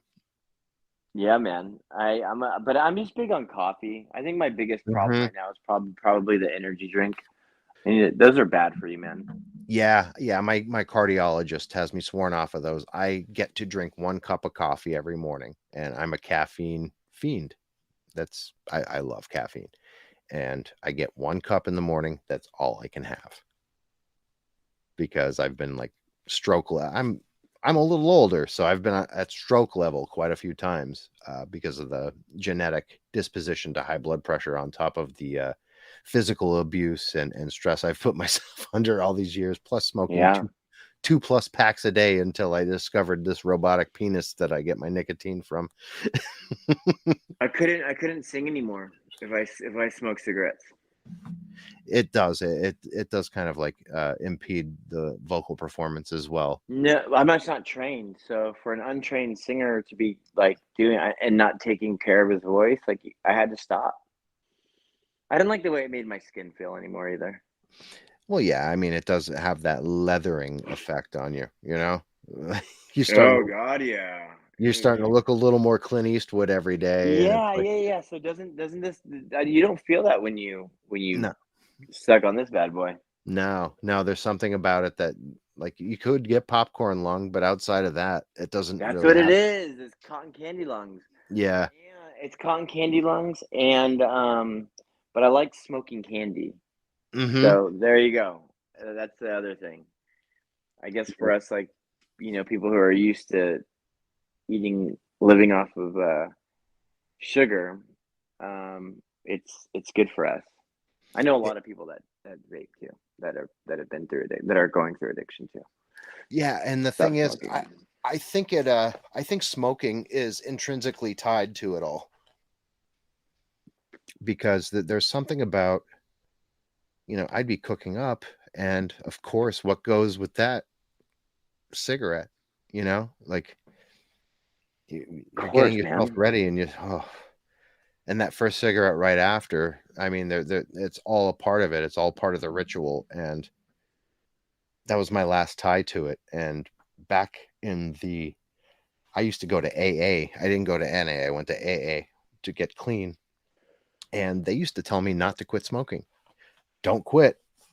Worst thing you could do is quit smoking right now because habit trade-off. You know what I mean? Yeah, for sure, man. You're gonna fuck yourself up if you quit smoking right now. So you got to be at least 10 years clean before you quit smoking. And that was like a thing that everybody at meetings would tell you. So of course you believed it. Is it true? I can't say. But what I can say is cigarettes and coffee and donuts and my promise keeping of going and picking up the coffee and donuts for the meetings in my first 3 years, that it was all part of it. I even bought cigarettes for some of the guys who were broke. Like there were 2 World War II veterans in my first like home meeting that I had become very close with, and they were both like living on like Social Security. They were widowers both, not doing the best financially. I would buy them cigarettes every day. I would go in, I'd make sure they had their coffee. One of them I gave a ride to and from every day. And that part of it is very, it's also ritualistic, but very intrinsic to sobriety as well, I think. Yeah, I mean, I had to get used to not smoking a cigarette after eating. That was the hardest thing I think when I quit. Was like after eating a meal. I Yeah. think I slowly realize that I can fill that void, I guess, with a vape. But that took some time. Mm-hmm. I recently was like smoking cigarettes like after work or something, or having a cigarette after work. But I noticed I went to go practice like vocals or something. I was ruined, man. Right after, like, Yeah. it's just I can't do it. It's I feel like my days are numbered with the actual cigarette, you know. Yeah.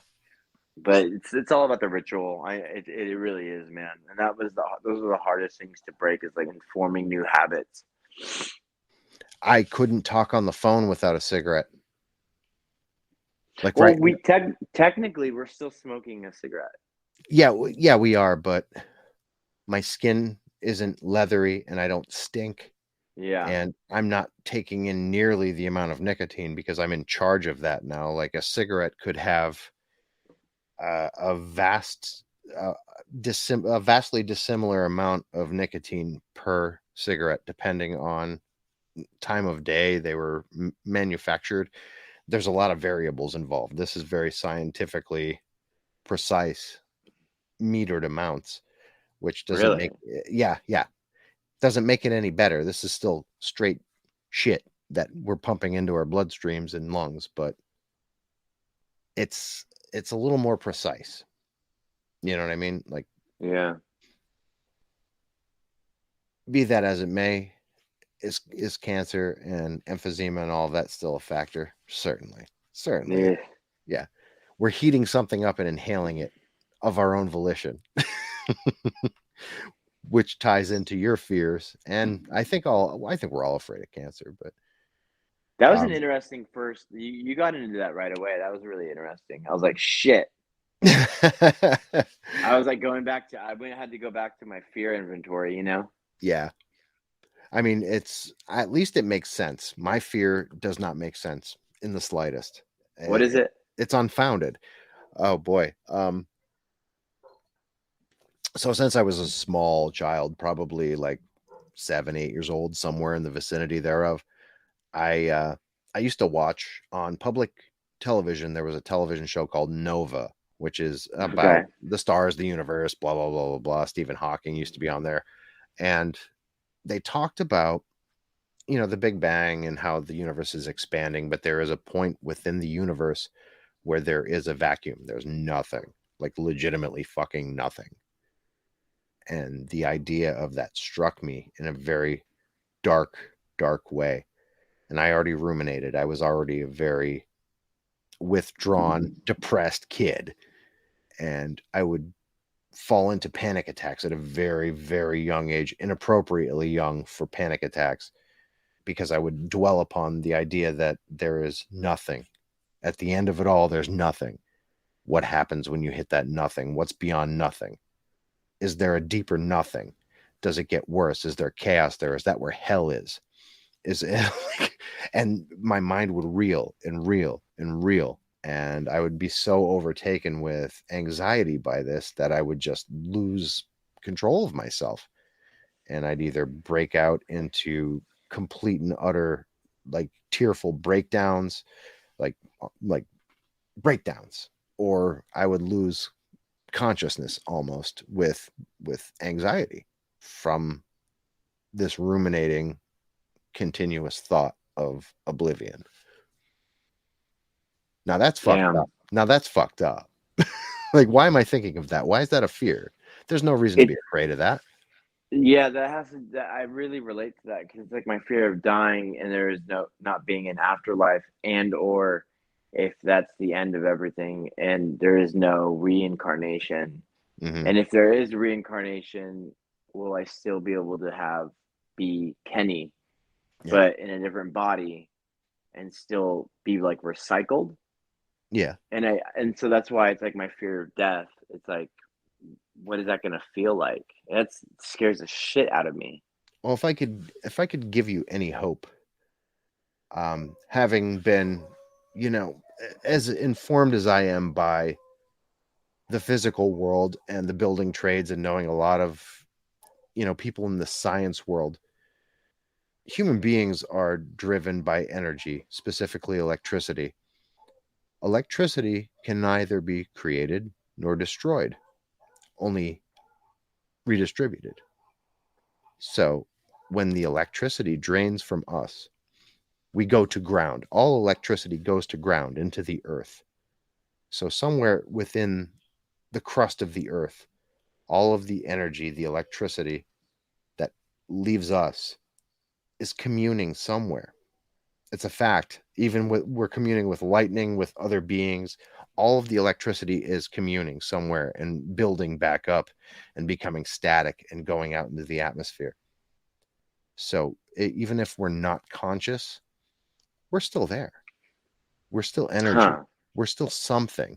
So there is still a sense of community, a sense of a mass energy.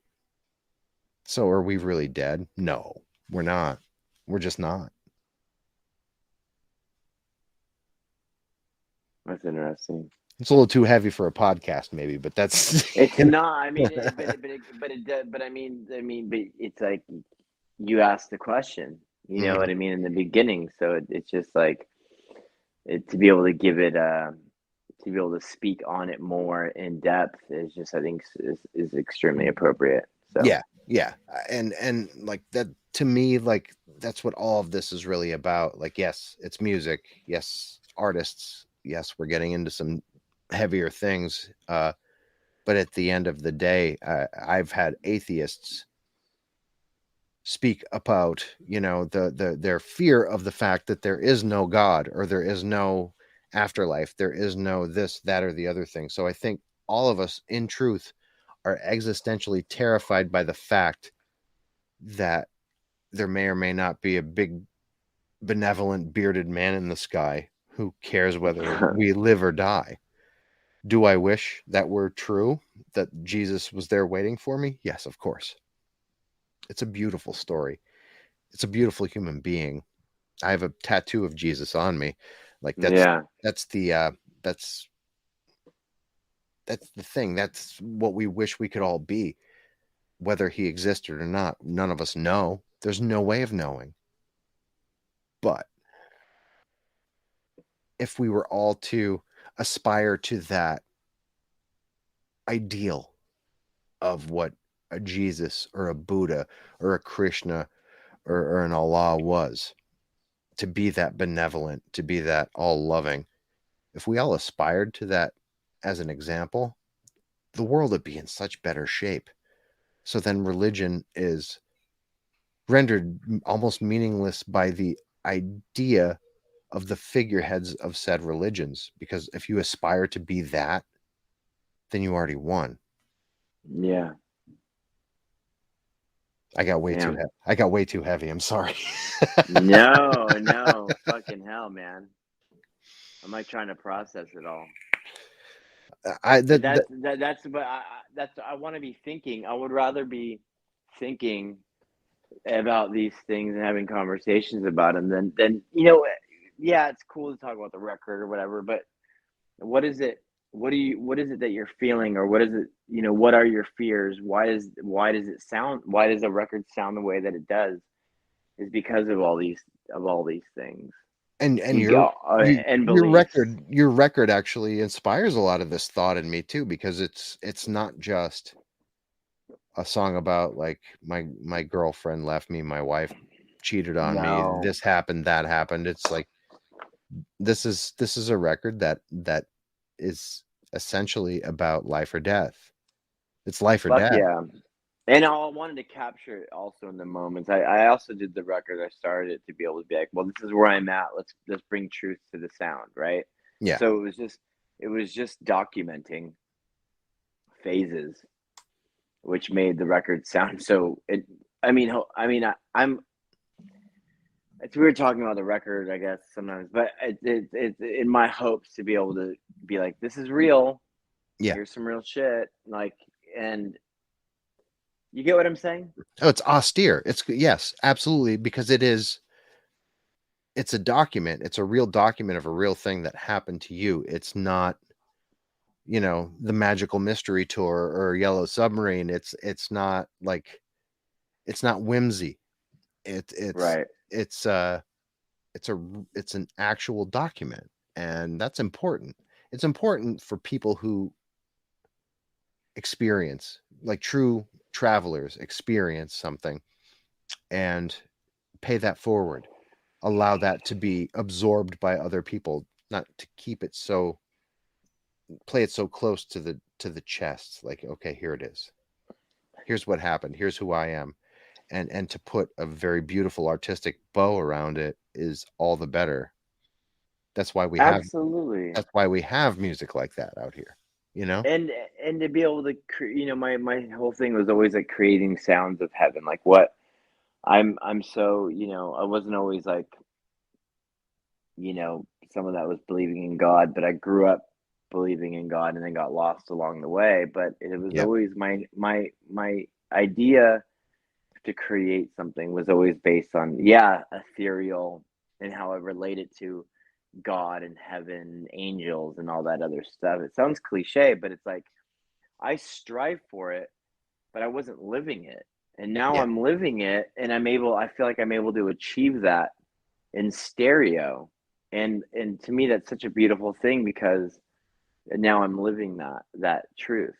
Um and and the sound is, to me, in hopes will be authentic for the next stuff as well. And I hope that it has the same impact, if not more.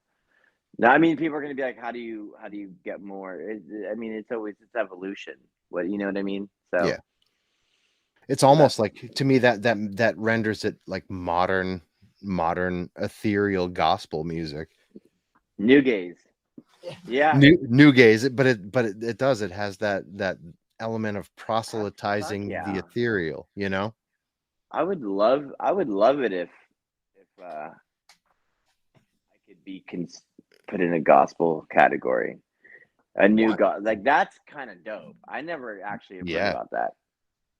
I mean, the idea of like truly proselytizing a new gospel of a faceless spirituality that just celebrates life at its most spiritual without having to tie any specific creed or religion to. Yeah, I for mean, sure. to me, that's as spiritual as it gets, and that's coming from someone who has been intrinsically tied in the Catholic faith on and off for my entire life. You Yeah, know, because we don't need a church. We don't need a church. We just need the love of the idea, community and the the com- community. the community. Yeah, because we do need to foster that, but the message is in the emotion and in the acceptance of community. For And that's sure. that's why I found hardcore, because I felt like church had kind of failed me. So Yeah, it's yeah. I feel like it. I don't necessarily go to church, but when I think about having a family, I do think about going and experiencing a community. And I think there's churches doing other things and not shaming as much, yeah, and more like uplifting and being understanding of people's gender, people's respecting it. I think there is an evolution in it that I'm seeing, where people are a lot more being able to be open and free. Um, as long as they're and not not, pushing that whole shit where it's like, oh, we'll accept, people uh, who are non-gender binary, but we love the sinner, but we hate the sin. How, like, it's not a sin. I'm sorry, guys. I'm sorry oh God, to no, let that's the air out. terrible. Yeah. And I've heard of it. There's a church near me that's like, we have gay members, we have transgender members, but ultimately the message is, well, we love you, but the sin, we don't love the sin. How's it a sin? You show me a biblical precedent for actual homosexuality, transgenderism, any of it. There's no precedent.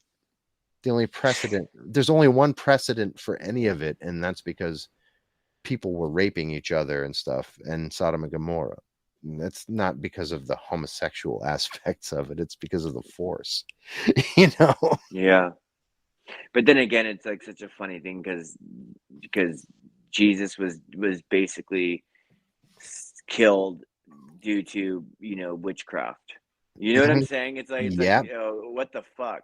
Yep. So The Pharisees killed him off for being a heretic. yeah, so they were saying that what he was doing was witchcraft and basically killed him due, for that.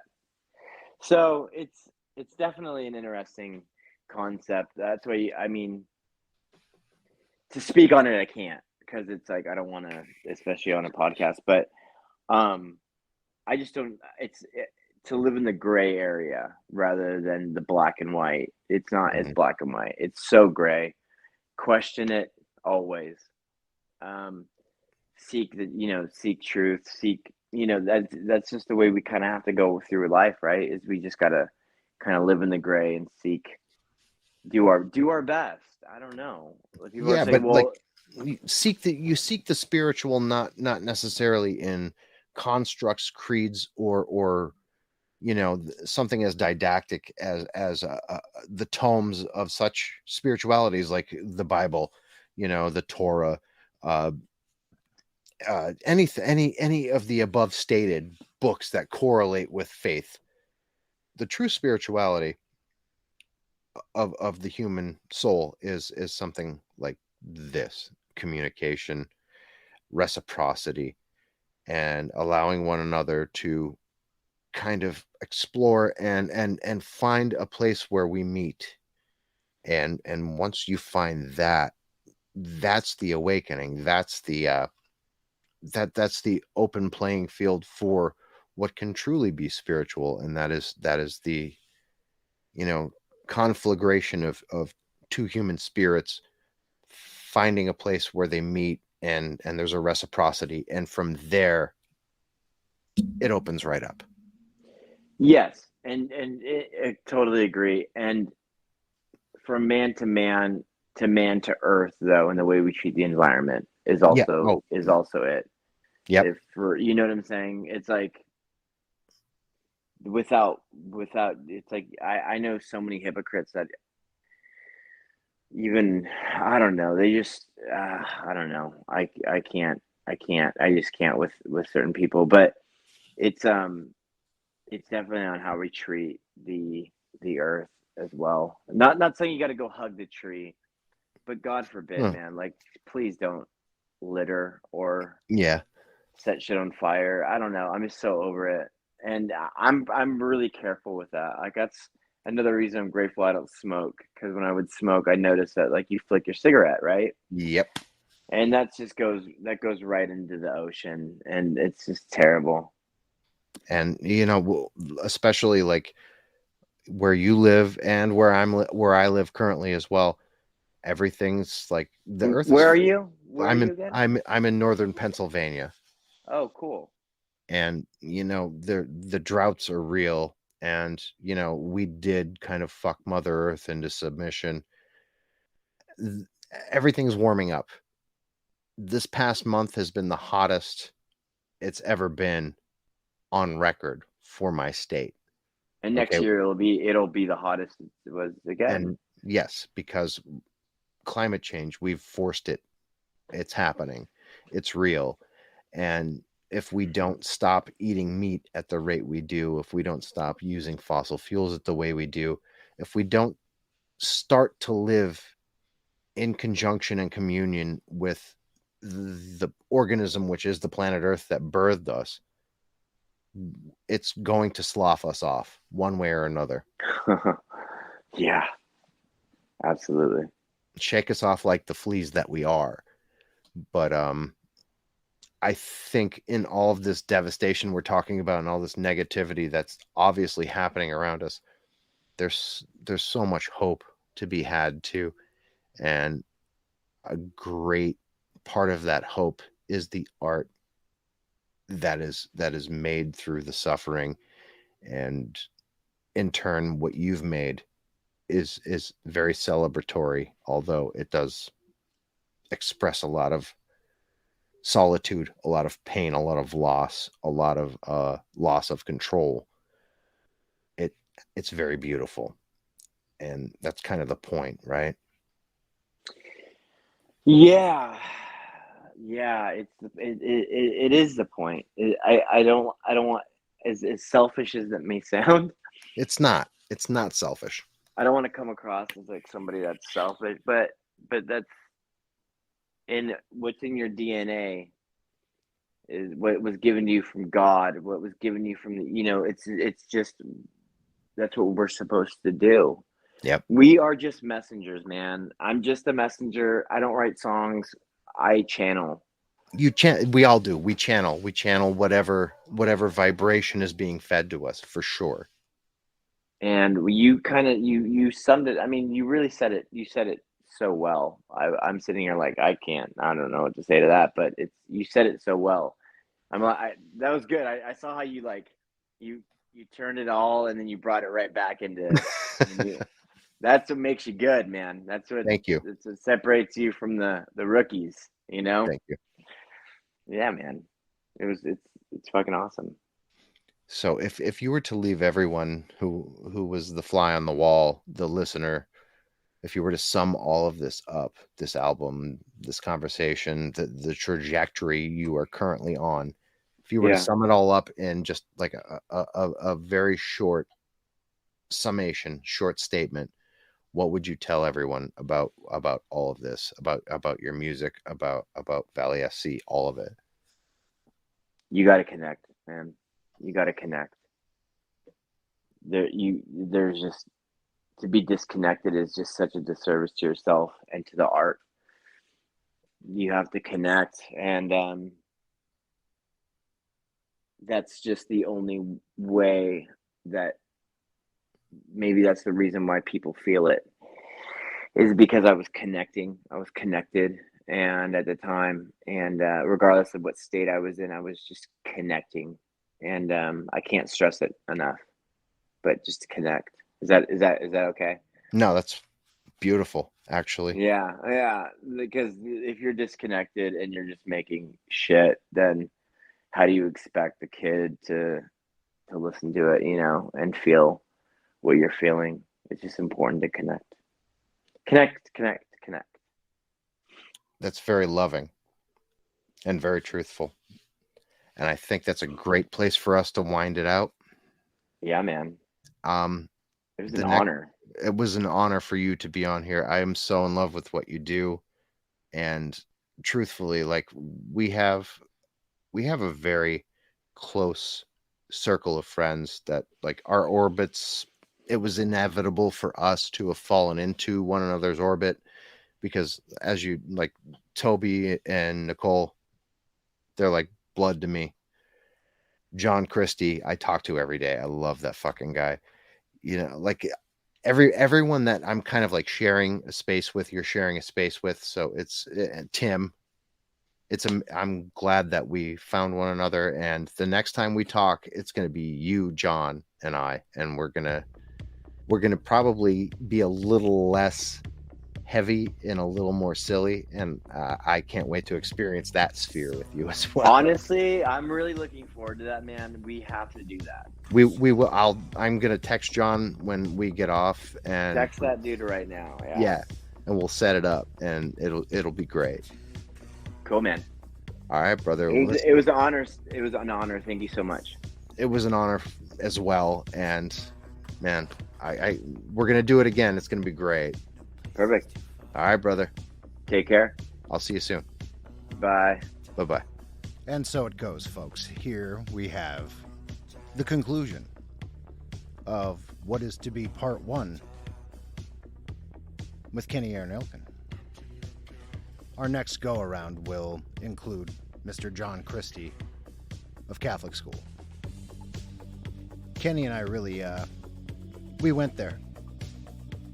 We did the damn thing, I don't know what else to say about it. I think we said it all and left it in the room there, but I can tell you in all honesty that I walked away from that having gained a friend. And I hope Kenny feels the same way. I believe he does, as, you know, we kind of smell our own in this life. With that being said, I hope you're all well and not feeling the way we'd felt in those less than wonderful days. But I can tell you this. No matter what you get yourself into, there's a way out. And it's not a negative one. You have to always keep your trajectory up toward the heavens. With that being said, I've been Peter. He's been Kenny. You've been beautiful. From 3:33 a.m. Studios, this has been the Book of Very, Very Bad Things podcast. Take care of yourself. Take care of each other. Stay humble. And stay grateful. Good night, everybody.